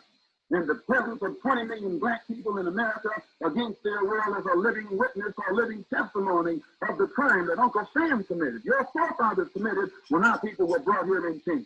And the reason the problem can't be solved today is to try and dress it up and doctor it up and make it look like a favor was done to the black man by having brought the black man here. But when you realize that it was a crime that was committed, then you approach the solution to that problem in a different light, and then you can probably solve it. And as long as you think Negroes are running around here of the opinion that you're doing them a favor by letting them have some of this and letting them have some of that, then naturally, every time you give a little bit more justice or freedom to the black man, you stick out your chest and say, see, we're solving the problem. You're not doing the black man any favor. If you stick a knife in my back, if you pull it in 9 inches, you pull it out 6 inches, you haven't done me any favor. If you pull it all the way out, you haven't done me any favor. And this is what you have to realize. If you put a man in jail against his will, illegally, he's not guilty, you frame him up. And then because he resents what you've done to him, you put him in solitary confinement to break his spirit. After his spirit is broken, you let him out a little bit and give him the general run of the prison, you haven't done him any favor. If you let him out of prison completely, you haven't done him any favor because you put him in there unjustly and illegally in the first place. Now you have 20 million black people in this country who were brought here and put in a political, economic, and mental prison. This was done by Uncle Sam. And today, you don't realize what a crime your forefathers had committed. And you think that when you open the door a few cracks and give this little integration and intoxicated Negro a chance to run around in the prison yard, that's all he's doing, that you're doing him a favor. But as long as he has to look up to someone who doesn't represent him and who doesn't speak for him, that person only represents the warden. It doesn't represent some kind of president or mayor or governor or senator or congressman or anything else. So this new type, the fact has to be faced that he exists, especially since he's in the house. And he didn't come here against his will. So you have to take the blame for his being here. And once you take the blame, then it's easier for you to approach the problem more sensibly and try and get a solution. And the solution can never be based upon hypocrisy. The Honorable Elijah Muhammad says that this solution has to be based upon the reality. Tokenism is hypocrisy. One little student in the University of Mississippi, that's hypocrisy. A handful of students in Little Rock, Arkansas, is hypocrisy. A couple of students going to school in Georgia is hypocrisy. Integration in America is hypocrisy in the rawest form, and the whole world can see it. All this little tokenism that is dangled in front of the Negro, and then he goes, see what we're doing for you, Tom. Why, the whole world can see that this is nothing but hypocrisy, and all you do is make your image worse. You don't make it better. So again, this new type, as I say, he rejects the white man's Christian religion. You find in large numbers they're turning toward the religion of Islam. They're becoming Muslim, believing in one God whose proper name is Allah, and Muhammad as his apostle, and turning towards Mecca, praying 5 times a day, fasting, during Ramadan, and all of the other principles that are laid out by the religion of Islam. He's becoming a Muslim, and just as I think it was Dr. Billy Graham who made a crusade through Africa and came back and said that Islam is sweeping through Africa, outnumbering Christianity in converts 11-1, which means every time one African becomes a Christian, 11 of them become a Muslim.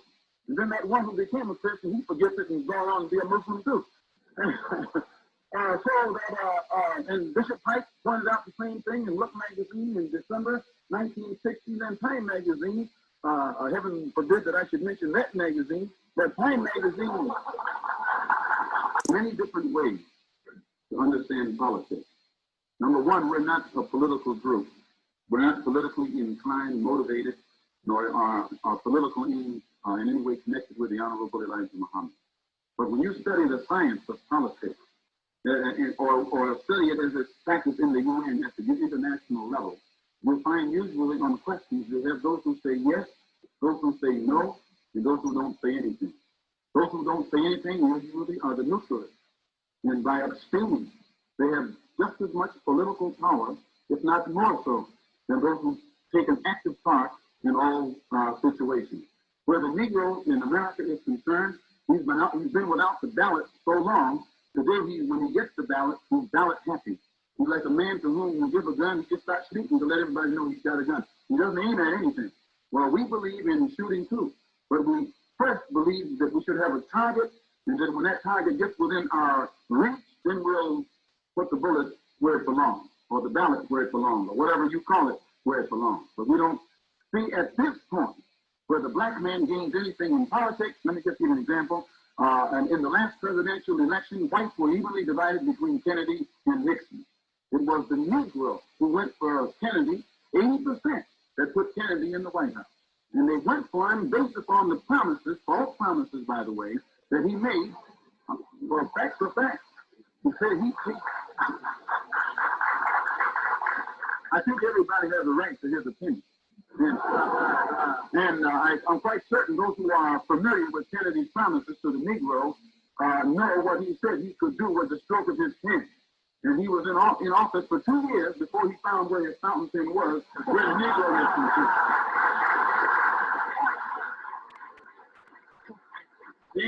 And the excuse that he used was that he first had to change the attitude of Southern segregation. Now, he didn't tell you that when he asked you to vote for him. But once he got in, then he had to tell you what problems he was facing. He didn't want to take a stand against the Southern segregationists, but he did take a stand against U.S. Steel, which is the strongest corporation on this earth. He threw down the gauntlet. He threw down the gauntlet to Cuba. He has thrown down the gauntlet to anybody he desires. But when it comes to the Negro, he's always got an alibi that puts him off until a little while later. So this is why we don't believe in any white politicians or anything like that can solve our problem. We'll get together among ourselves with these students who go to these colleges and get equipped and solve the problem for ourselves. I think that you'll find that the Negro leadership across the country classified the ultimate document that he signed as something absolutely worthless insofar as the housing conditions for Negroes. Just another political trick. Whenever you spend 15,000 troops and spend $6 or $7 million just to put one Negro in the midst of some yapping wolves. You haven't done that Negro nor the masses of black people any favor, nor have you solved the problem. If it's legal and just and right for emeritus to be at the University of Mississippi, according to Robert Kennedy, the Attorney General, and all of the others, then every other black man in Mississippi has just as much right to be there. So if you're going to spend all that money and all that manpower putting one in there, why not just go in and take the criminals who are responsible for keeping the masses out and taking them down off their posts and then opening the doors to everybody? That would be a solution, but they're not going to do that. They always want to use methods that put one Negro at a time. Then they use him to turn around and tell the masses, you see, we're solving the problem, and the problem is still unsolved.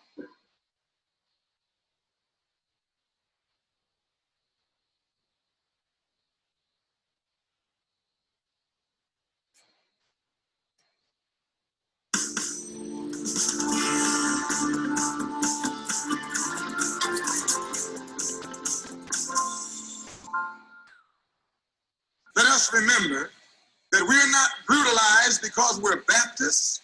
We're not brutalized because we're Methodists. We're not brutalized because we're Muslims. We're not brutalized because we're Catholics. We're brutalized because we are black people in America.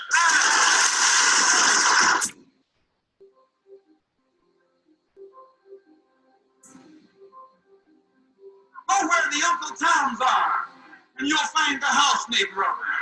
Go where the Negro leaders are, and you'll find the house Negro.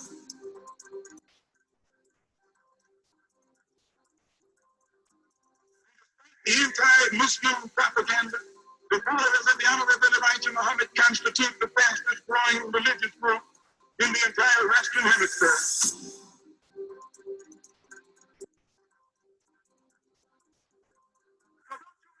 Like Kennedy, don't you be fooled by these Uncle Tom Negro preachers. When the dog attacks you, you get that dog, two-legged dog, or four-legged dog.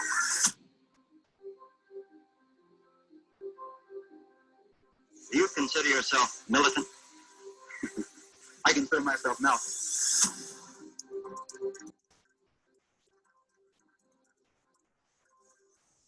Last year we sat in, what did we get? We crawled in, what did we get?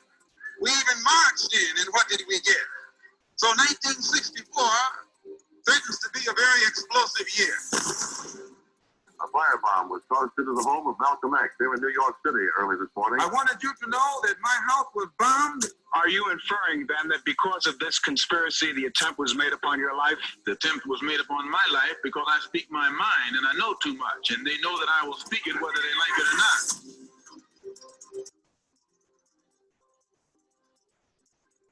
I am at the Audubon Ballroom.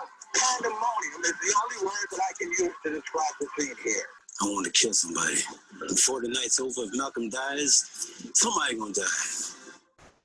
The killer has taunted returned. Patricia Hearst was a complete surprise. It's better vapor. Was that another airplane? Sunset. Everybody get out now.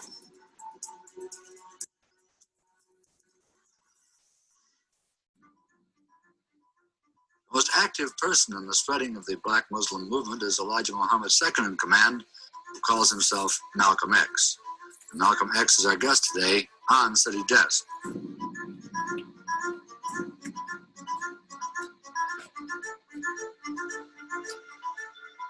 How did you happen to join the Muslim movement? I was in prison. I was a very wayward, criminal, backward, illiterate, uneducated type of person until I heard the teachings of the Honorable Elijah Muhammad. And he teaches us that because of the seriousness of the condition that our people now find themselves in, the only way that we can solve our problem is to unite together among ourselves, among our own kind, and try and solve our problem ourselves. What is your real name?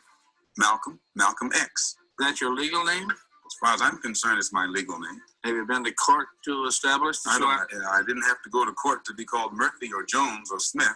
Excuse me for answering you this way. That's If all right. a Chinese person were to be walking around named Murphy or Jones or Johnson or Bunch or Powell, I think it would be just as improper for a black person. Would you mind telling me what your father's last name was? The last name of my forefathers Yeah. was taken from them when they were brought to America and made slaves. And then the name of the slave master was given, which we refuse. We reject that name today. You mean you won't even tell me what your father's supposed last name was or gifted last name was? I never acknowledge it whatsoever.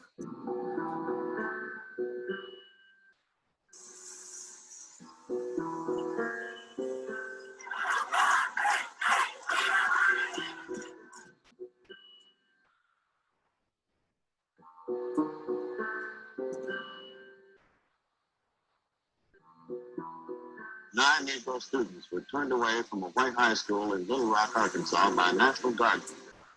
I don't believe in segregation. I believe in slavery.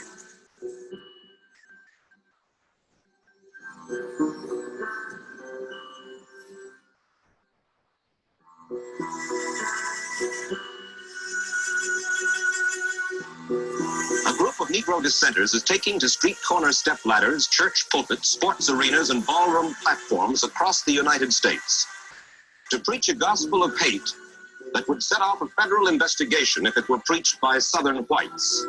These homegrown Negro American Muslims are the most powerful of the black supremacist groups. 1959, the year after I was born.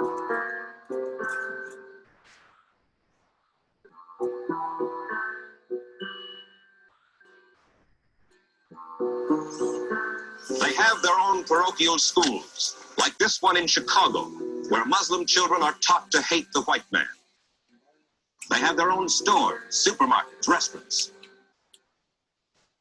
Their story of hatred for the white man is carried in many Negro newspapers. 4 or 5 times a year, the Muslims assemble in one of America's major cities to hear their leader, Elijah Muhammad. Every devout Muslim is eager to attend these meetings. For some time between now and 1970, and at just such a rally as this, the Muslim leader has intimated that he will give the call for the destruction of the white man. This coming destruction of the white man, will there be any bloodshed involved in this, or will it be a complete mental thing? According to the teachings of the prophets of old and of God himself, there will be plenty of bloodshed. Here comes their spiritual leader, Elijah Muhammad. He's actually Elijah Poole of Hawkinsville, Georgia. The Christian religion has failed you. Your freedom was equal, but just none.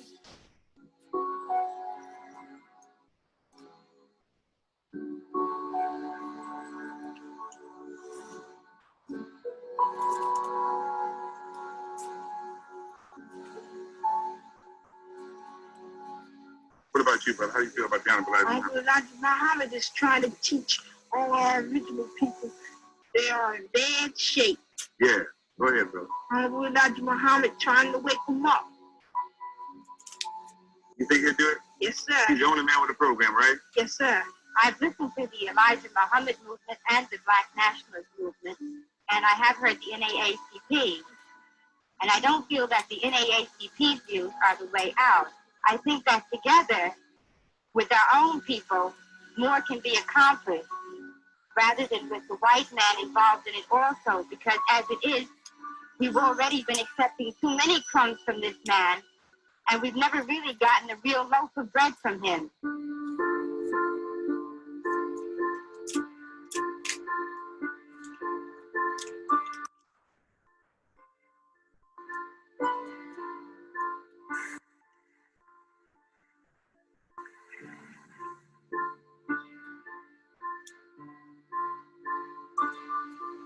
Minister Malcolm X.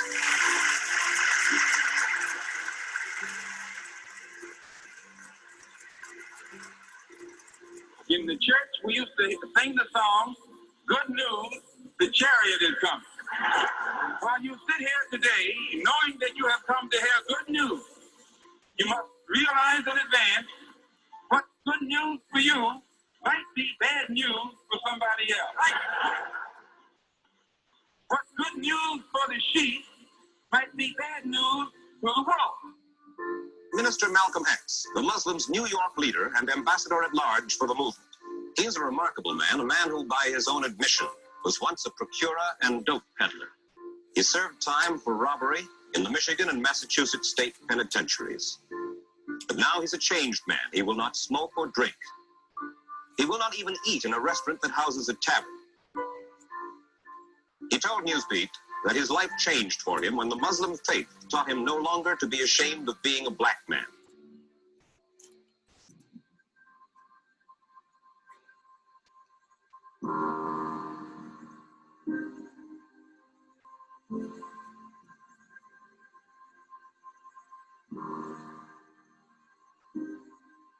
They're passing the basket through the crowd.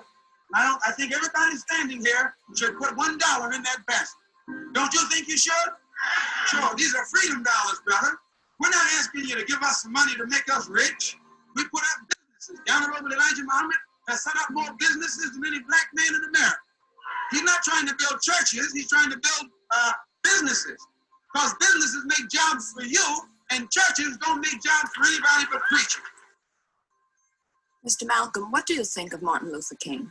I think that any black man who teaches black people to turn the other cheek and suffer peacefully after they've been turning the cheek and suffering peacefully for 400 years in a land of bondage under the most cruel, inhuman, and wicked slave master that any people have ever been under, he is doing those people an injustice, and he's a traitor to his own people. Some years ago, when I first studied the Gandhian philosophy and the method of nonviolent resistance, I came to the conclusion that it was the most potent weapon available to oppress people in their struggle for freedom and human dignity.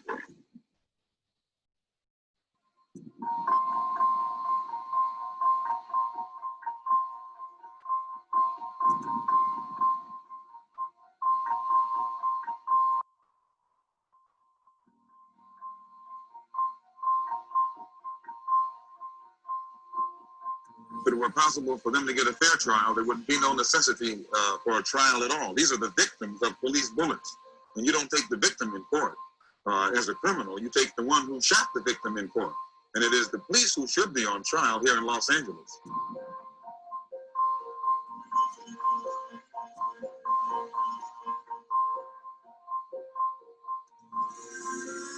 Certified police came over to kill all that they could of my followers in Mosque number 27. We know that we're going to lose a few, but we know that God's going to kill all of you.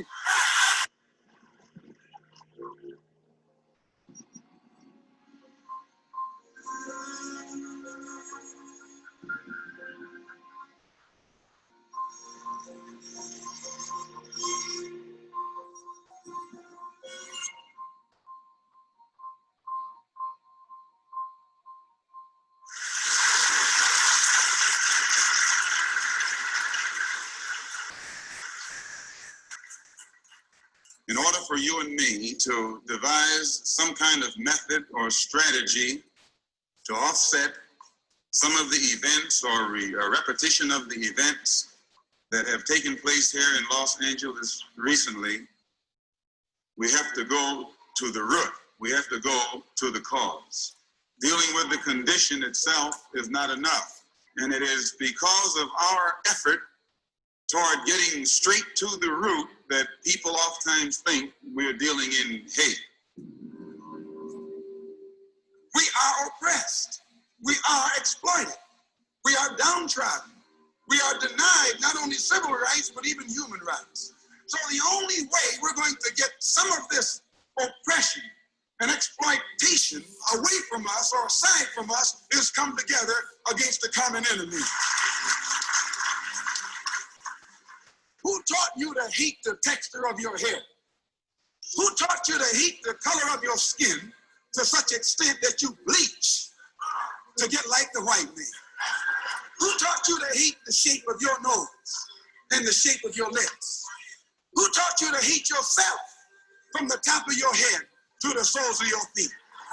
Who taught you to hate your own kind? Who taught you to hate the race that you belong to? So much so that you don't want to be around each other.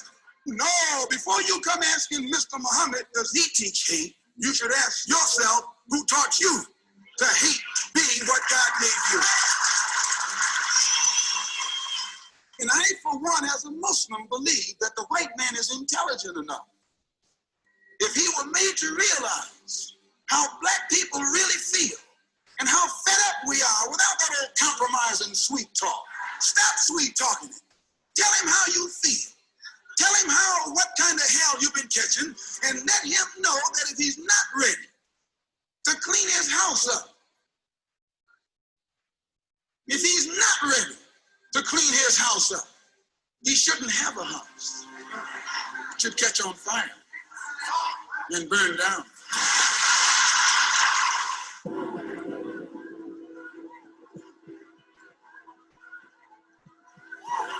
Being on the Ole Miss campus this weekend is something like being in the eye of a hurricane. You know you're in the midst of trouble, but there's a quietness and serenity here that tries to mislead you.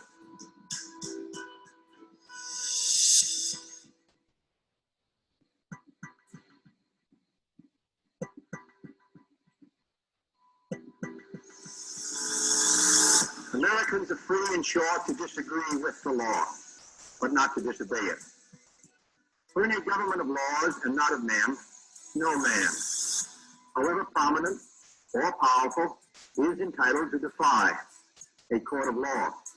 James H. Meredith, son of a cotton farmer, grandson of a slave, and applicant for admission to the University of Mississippi. James, why do you want to enter the University of Mississippi?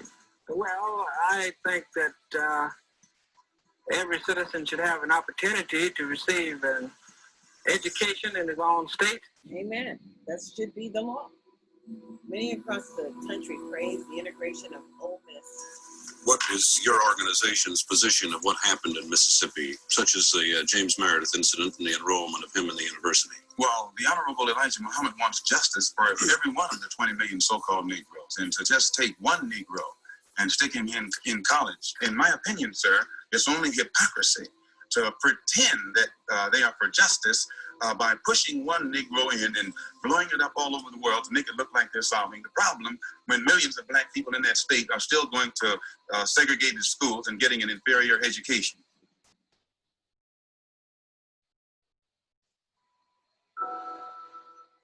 Malcolm X, one of the most articulate exponents of the Black Muslim philosophy, has said of your movement and your philosophy that it plays into the hands of the white oppressors, that they are happy to hear you talk about love for the oppressor because this disarms the Negro. This is what I tried to teach in the struggle in the South, that we are not engaged in a struggle that means we sit down and do nothing. That there's a great deal of difference between non-resistance to evil and non-violent resistance.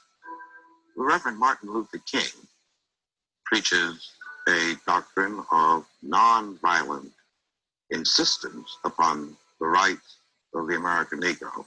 What is your attitude toward this philosophy? The white man pays Reverend Martin Luther King, subsidizes Reverend Martin Luther King, so that Reverend Martin Luther King can continue to teach the Negroes to be defenseless. That's what you mean by nonviolence. Be defenseless. Be defenseless in the face of one of the most cruel beasts that has ever taken the people into captivity. That's just the American white man.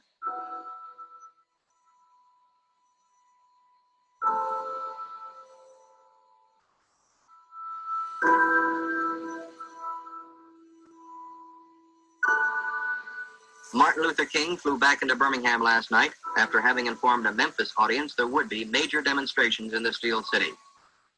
He has called Birmingham the last bastion of segregation in the South, promises a long, hot summer for Alabama.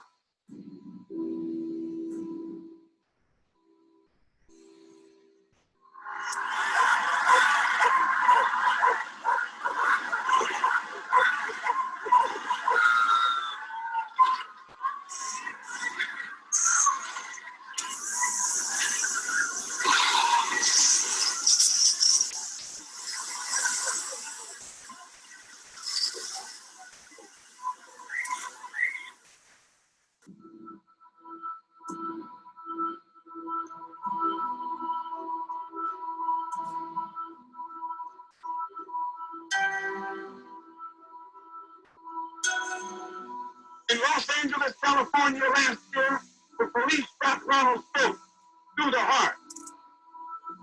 Although we are not integration, and we believe that you're a fool to try and mix with someone who doesn't love you, that doesn't mean that we in any way condone what those crackers are doing in Birmingham, Alabama.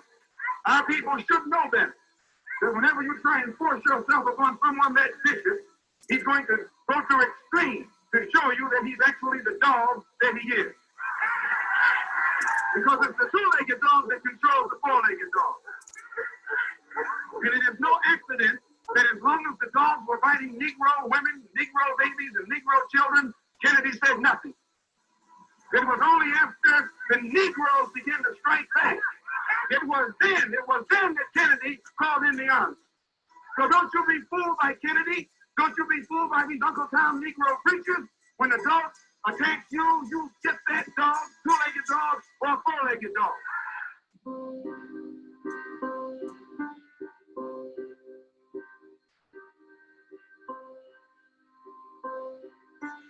Good evening, my fellow citizens. This nation was founded by men of many nations and backgrounds. It was founded on the principle that all men are created equal. But are we to say to the world, and much more importantly, to each other, that this is a land of the free, except for the Negroes, that we have no second-class citizens, except Negroes? Today we are committed to a worldwide struggle to promote and protect the rights of all who wish to be free. First reaction from the generally recognized Negro leadership, Martin Luther King. I feel that it was a masterpiece. I think that the president spoke passionately to the moral issues in the integration struggle. And I think he made it very clear that the government, the administration, will now engage in vigorous, forthright action to bring about the realization of the American dream. The man didn't say anything until he found out that black people in this country were ready to explode. And as soon as he saw that the explosion then was a threat to the white society, he came up with this mealy-mouthed speech.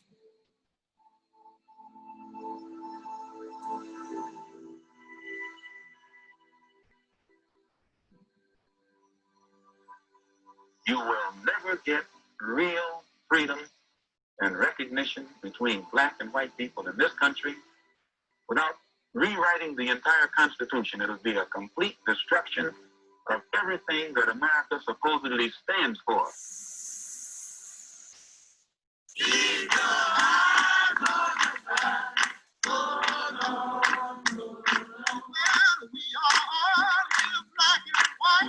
The long-awaited March for Jobs and Freedom on Washington, D.C. has started. About 10 minutes ago, the march began, headed off down Constitution Avenue, headed towards the Lincoln Memorial, which is where we're seated now.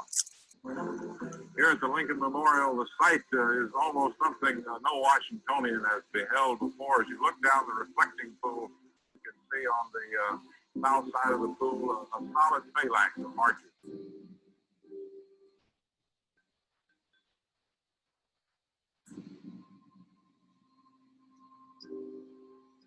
The march was controlled by the president. The government told the marchers what signs to carry, what songs to sing, what speeches they could make and what speeches they could not make. The original black militants had planned to march on the White House, on the Senate, on the Congress, but the shrewd politicians in Washington, D.C., realizing that these black militants could not be stopped, joined them. And thereby, these white liberals were able to lead them away from the White House, away from the Capitol, away from the Senate, and away from the Congress, and away from victory. All right, just pass them back. All right, I'll start on this side.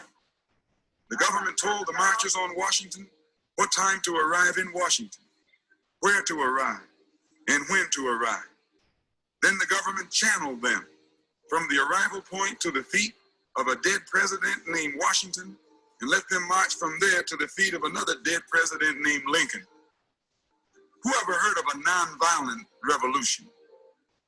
Whoever heard of a peaceful revolution? Whoever heard of revolutionaries standing up like chumps with locked arms singing, "We shall overcome"? It's just like when you got some coffee that's too black, which means it's too strong. What you do? You integrate it with cream. You make it weak. If you pour too much cream in, you won't even know you ever had coffee. It used to be hot, it becomes cool. It used to be strong, it becomes weak. It used to wake you up, now it'll put you to sleep.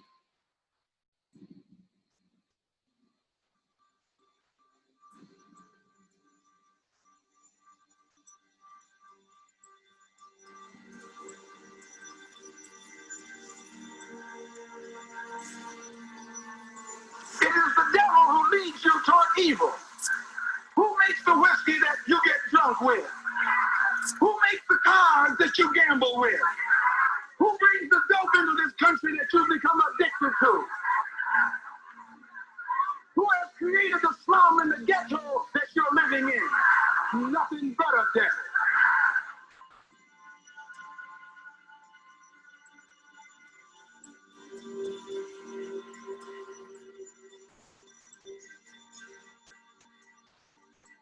Mr. X, how long has Cassius been a black Muslim? Do you know that? Well, I don't know. Cassius is probably more capable of speaking for himself than any other man in this country.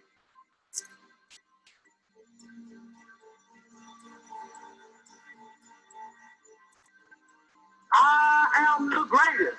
We're not disputing that, Cassius, but how does Sonny Liston feel about it? He can't feel but one way, and let's take everything I say and like it. Because February the 25th, I'm going to take back my job. I'm the champ. He's no champ. He's a tramp.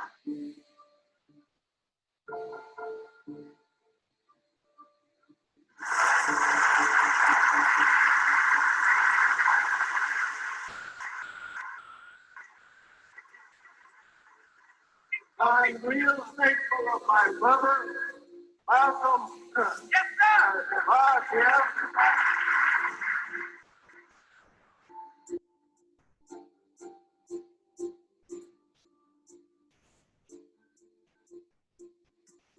This is a real fight. You will have to kill this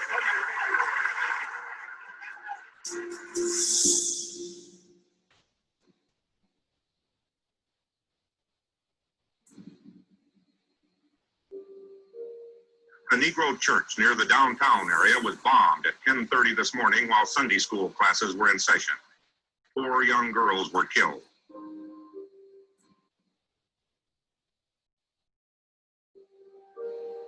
Because nothing in our book, the Quran, teaches us to suffer peacefully. Our religion teaches us to be intelligent, be peaceful, be courteous, obey the law, respect everyone. But if someone puts his hand on you, send them to the cemetery. Look at the American Revolution in 1776. That revolution was for what? For land. The landless against the landlord. How did they bring it about? Bloodshed. You haven't got a revolution that doesn't involve bloodshed. Then you're afraid to bleed. Long as the white man sent you to Korea, you bled. He sent you to Germany, you bled. But when it comes time for seeing your own churches being bombed and little black girls murdered, you haven't got no blood. Very often you'll find a zipper hidden in the arm. Good afternoon, ladies and gentlemen. You'll excuse the fact that I'm out of breath, but about 10 or 15 minutes ago, a tragic thing, from all indications at this point, has happened in the city of Dallas.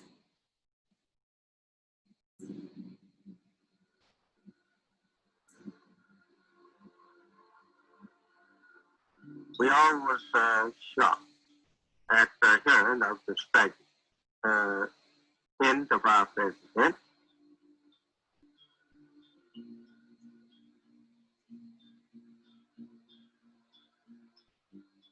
We all were so shocked over the president, we just suspended. public speaking this year.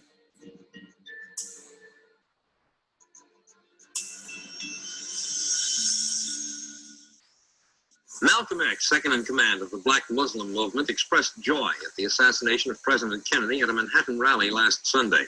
Malcolm said that the killing of the president was an instance of the chickens coming home to roost. In Chicago today, Elijah Muhammad, the leader of the anti-white Muslim movement, suspended Malcolm X and disavowed his statement.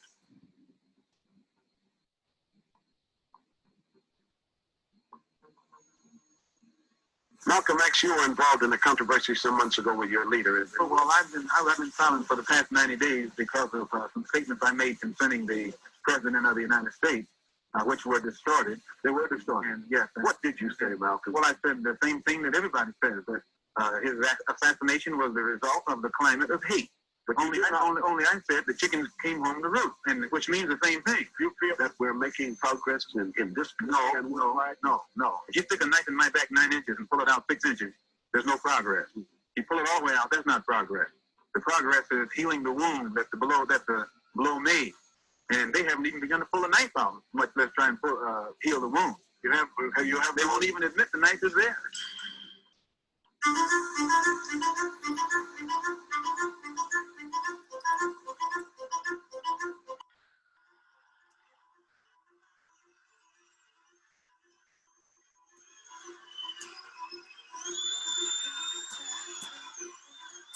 When the bell rang for the 7th round, Liston remained motionless on his corner stool.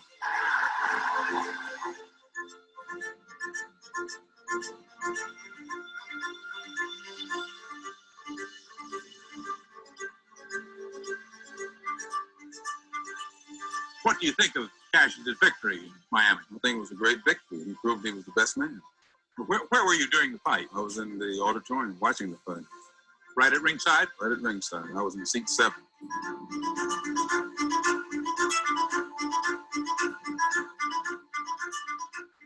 The enemy wanted him to come out all blasted. They had said that he would, Liston would tear up that pretty face of yours. But Allah and myself said no.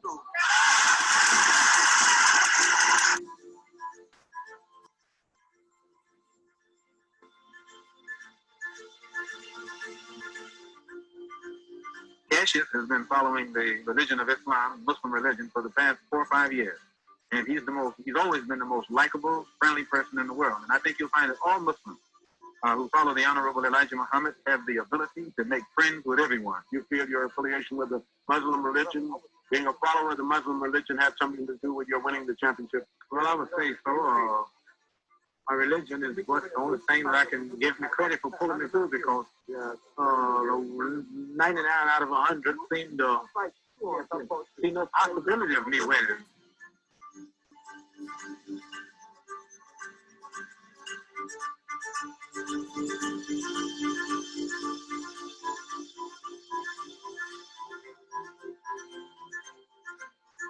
Why do you insist on being called Muhammad Ali now? That's the name given to me by my leading teacher, the Honorable Elijah Muhammad. That's my original name. That's a black man name. Cassius Clay was my slave name. I'm no longer a slave.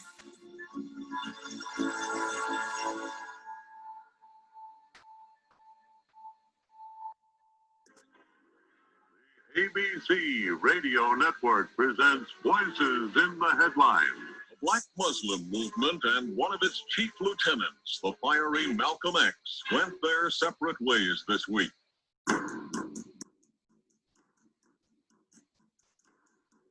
You decided to make the change. You discussed it with your leader, Muhammad. No, I did receive word from him that the 90-day suspension that I was under was not to be lifted. I frankly didn't think that I would ever be an active member of the Nation of Islam anymore.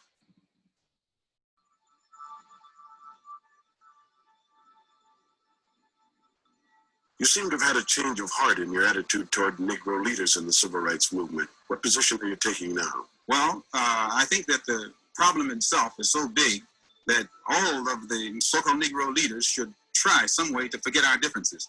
I'm willing to forget anything that any Negro leader has ever said bad about me. And as I said earlier, I'm praying that they will also be able to forget the many bad things that I've said about them.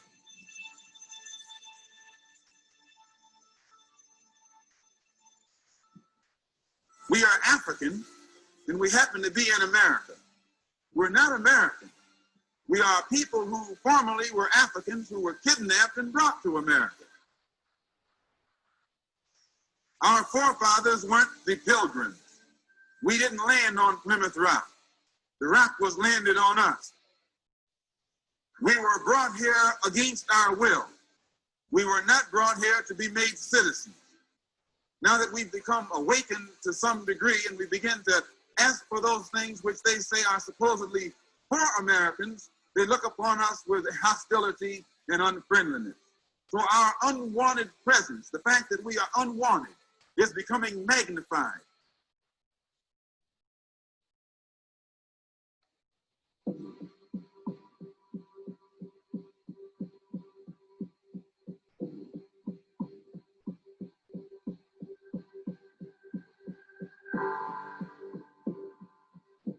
During the next 2 or 3 weeks, it's my intention and plan to make a tour of our African homeland. And I hope that when I come back, I'll be able to come back and let you know how our African brothers and sisters feel toward us.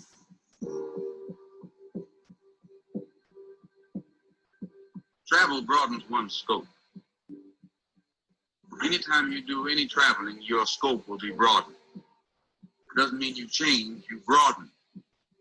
In Mecca, during the religious Hajj, never at any time or any place can you find a wider variety of specimens from the human family together at the same time. There were black people, brown people, red people, yellow people, and white people. One thing I noticed about these, they didn't act like the white people whom I had always known.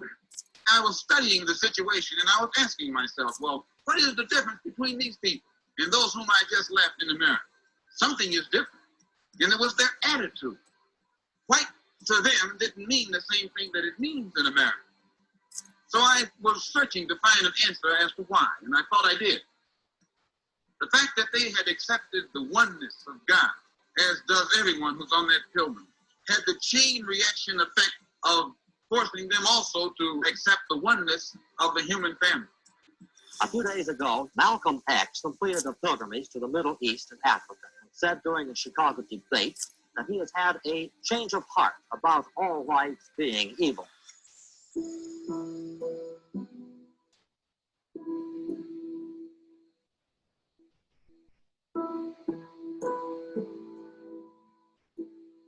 There are many of our people who are thinking more deeply and more broadly and are beginning to see the importance of lifting it out of the national context, or out of the domestic context, or beyond the jurisdiction of the United States government. And the only way this can be done is by internationalizing the problem and putting it at a level where it can be taken into the United Nations.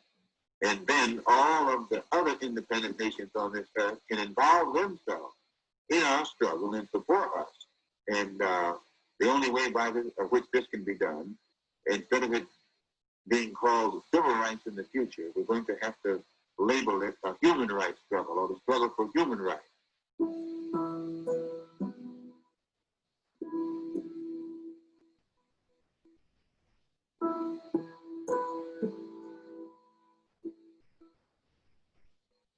And I had stated in a newspaper article about an effort to take my life back in January, and at that time the Muslims denied it. Why are they threatening your life? Well, primarily because they're afraid that I will tell the real reason that they say that I'm out of the Black Muslim movement, which I never told. I kept to myself. But the real reason is that Elijah Muhammad, the head of the movement, is the father of 8 children by 6 different teenage girls. 6 different teenage girls who were his private personal secretary. The one who first made me aware of this was Wallace Muhammad, Mr. Muhammad's son. And it was their fear that if I remained in the Black Muslim movement and this came into the knowledge of his followers, that they would leave him and follow me. A plan immediately was set in motion to to take me down, put me out, and the statement that I made about Kennedy was used as a pretext to take me down. Did you get out? What do you take to protect yourself from this threat? I take no steps. I have a rifle. If anybody comes to my house without a good reason, I intend to try and use it, and that's all.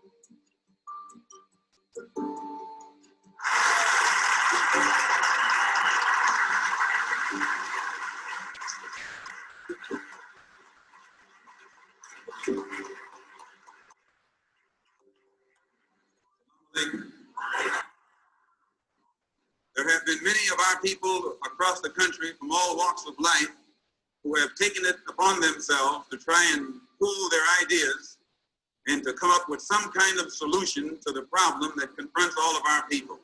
We want freedom by any means necessary. Amen. That's what we want. We want justice by any means necessary. We want equality by any means necessary. We don't feel that in 1964, living in a country that is supposedly based upon freedom and supposedly the leader of the free world, we don't think that we should have to sit around and wait for some segregationist congressmen and senators and a president from Texas in Washington, D.C. to make up their mind. So that's so true. Here we are in the years 2020, 1964 anymore. And we're wondering how it is that they measure the maintenance of freedom for us when the states are not ensuring that access to public services happen. And then we're being denied the right to talk about the failed services. I mean, how is it that we cannot talk about when our children are murdered by law enforcement for failing to comply? Compliance comes from slavery. It doesn't come from nowhere else in the world. And because we are overburdened with this compliance issue, we're being denied our due process rights. Simply, due process says you have a right, and then actually you have a right to be presumed innocent unless they find, so your trial is supposed to provide you with adjudication of whatever your allegation is. But for whatever reason, we've allowed law enforcement officers to just take it upon themselves to be judge, jury, and executioner. And this is what it's always been. So how do we stop what's happened? Because we're demanding, actually, this is a human right. And because our people provide services in this country, just like everybody else, I feel that our civil rights are being, violated. So anyways, I'm going to finish recording this so that you understand that we're not saying anything new. This is just the way it is. That our people are due now some degree of civil rights.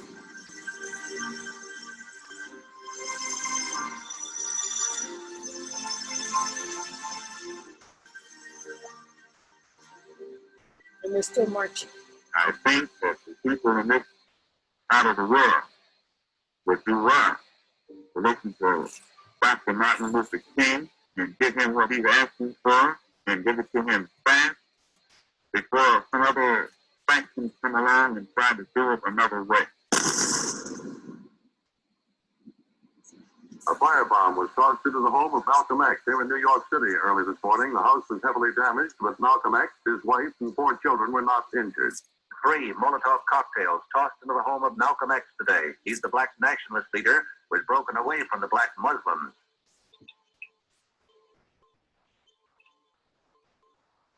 I wanted you to know that my house was bombed. It was bombed by the black Muslim movement upon the orders of Elijah Muhammad. Now, they had planned to do it from the front and the back so that I couldn't get out. But had that one gone through that window, it would have fallen on a 6-year-old girl, a 4-year-old girl, and a 2-year-old girl. And I'm going to tell you, if it had done it, I'd taken my rifle and gone after anybody in sight.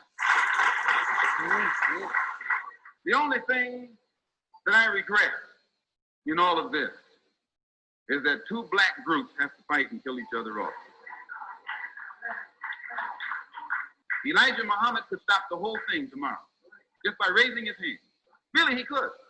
He could stop the whole thing by raising his hand. But he won't. He doesn't love black people. He doesn't even love his own followers, proof of which they're killing each other. They killed one in the Bronx. They shot another one in the Bronx. They tried to get 6 of us Sunday morning, and the pattern has developed across the country. The man has gone insane, absolutely out of his mind. Besides, you can't be 70 years old and surround yourself by a handful of 16, 17, 18-year-old girls and keep your right mind. Now, I am well aware of what I'm setting in motion by what I'm saying up here tonight. I'm well aware. But I have never said or done anything in my life that I wasn't prepared to suffer the consequences for.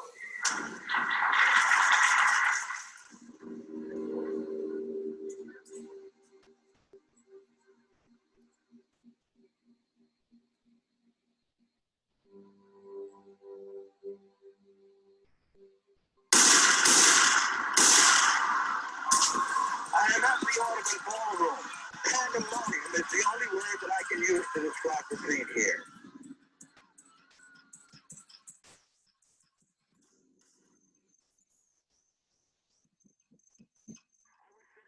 First row, when Malcolm came on the stage and greeted the audience, several persons, it happened so quickly, I can't describe them, stood up and fired shots.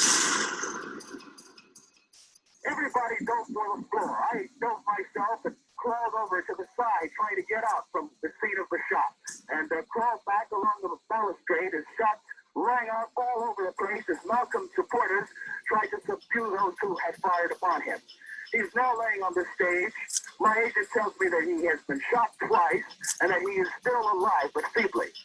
I saw people crawling on the floor, and so I got down too. Then when I was looking out, and I saw someone look in amazement to the front, I knew they had shot my husband. Well, could you give me your impressions? I know it's difficult for you to remember right now, but try to remember just exactly what happened. Well, he had just got up to open up, and the 2 fellas, one was a black Muslim, and I don't know who the other one was because I didn't see him, ran and started shooting, and everybody fell to the floor. Yes, sir. They what, like? Yes, sir. He got shot in his face and 3 times in the chest. I was back here. I was setting up chain of command. I didn't see anything. Chain of command? That's right. For what? Changing posts. Oh, I see. You're one of Malcolm's guards. That's right. And you didn't see what happened? No, I didn't. I heard the shots. I ran forward. I saw Malcolm hold his side and hold his stomach and fell down. How do you feel now? I want to kill somebody. That's right. I want to kill somebody. Before the night's over, if Malcolm dies, somebody gonna die. Almost immediately after the shooting, New York City police apprehended 2 suspects, one identified by police as 22-year-old Thomas Hagen. He was caught outside the building, was shot in the thigh by one of Malcolm's bodyguards, and then beaten by anybody who could reach him with fist or foot. Now the news. Malcolm X, militant Negro leader, is dead. The 39-year-old head of the Black nationalist movement went down in a hail of bullets as he was about to address a group of 500 people in Harlem this afternoon.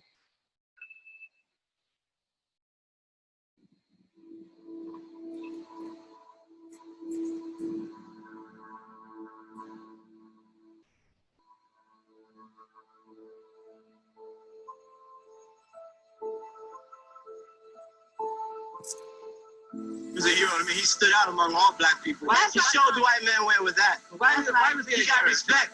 He meant something to me. That's why I'm down here. That's right. What's going to happen now, do you think? What's going to happen?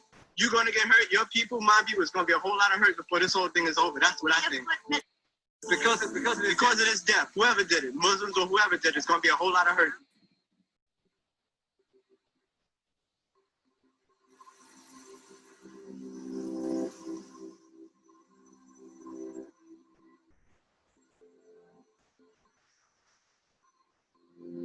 You've said that you feel that there's an international conspiracy involved here.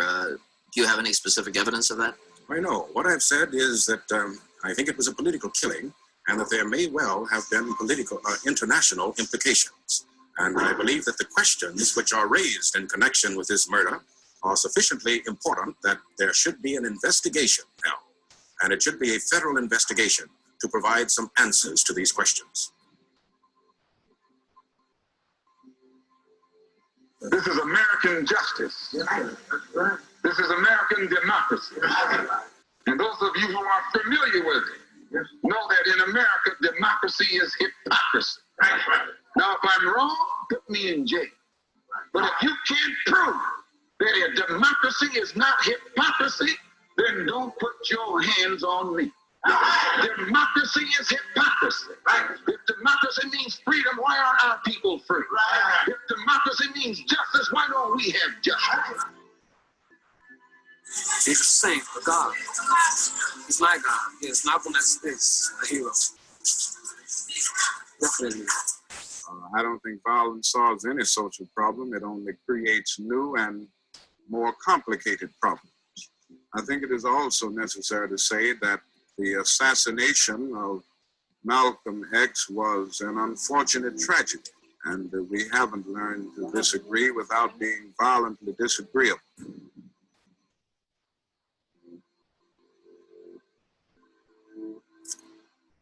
I think for the first time in the history of the struggle here in this country, we had a molecule of hope. Hope in the sense of knowing that we had a heritage, we had roots, we had a motherland to which we could look for. I think he succeeded in calling attention to our plight. He meant a great deal to me and my people. I'm sorry that a good man is gone. At the first idea of it, I couldn't have cried anymore, I don't believe, if I had lost my mother. The young generation of whites, blacks, browns, whatever else there is, you're living at a time of extremism, a time of revolution, a time when there's got to be a change. People in power have misused it, and I, for one, will join in with anyone. Don't care what color you are, as long as you want to change this miserable condition that exists on this earth.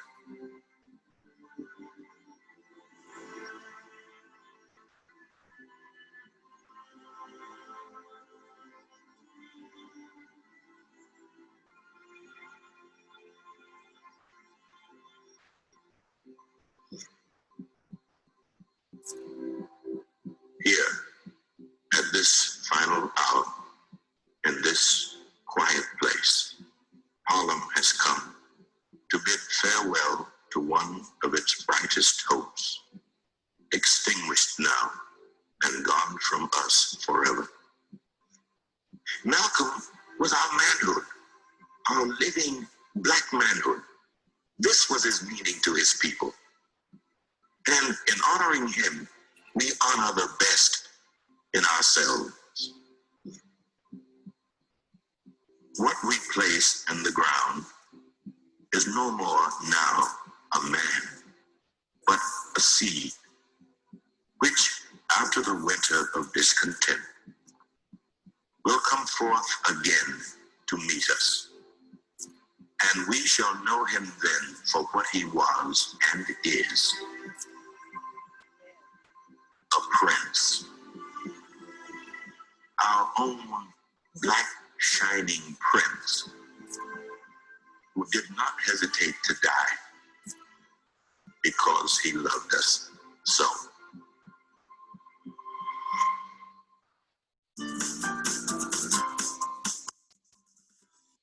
I just want you to know that the Smithsonian Channel is online, and during this pandemic, please utilize all the resources online to help educate your family and educate your children as to what we've already been through.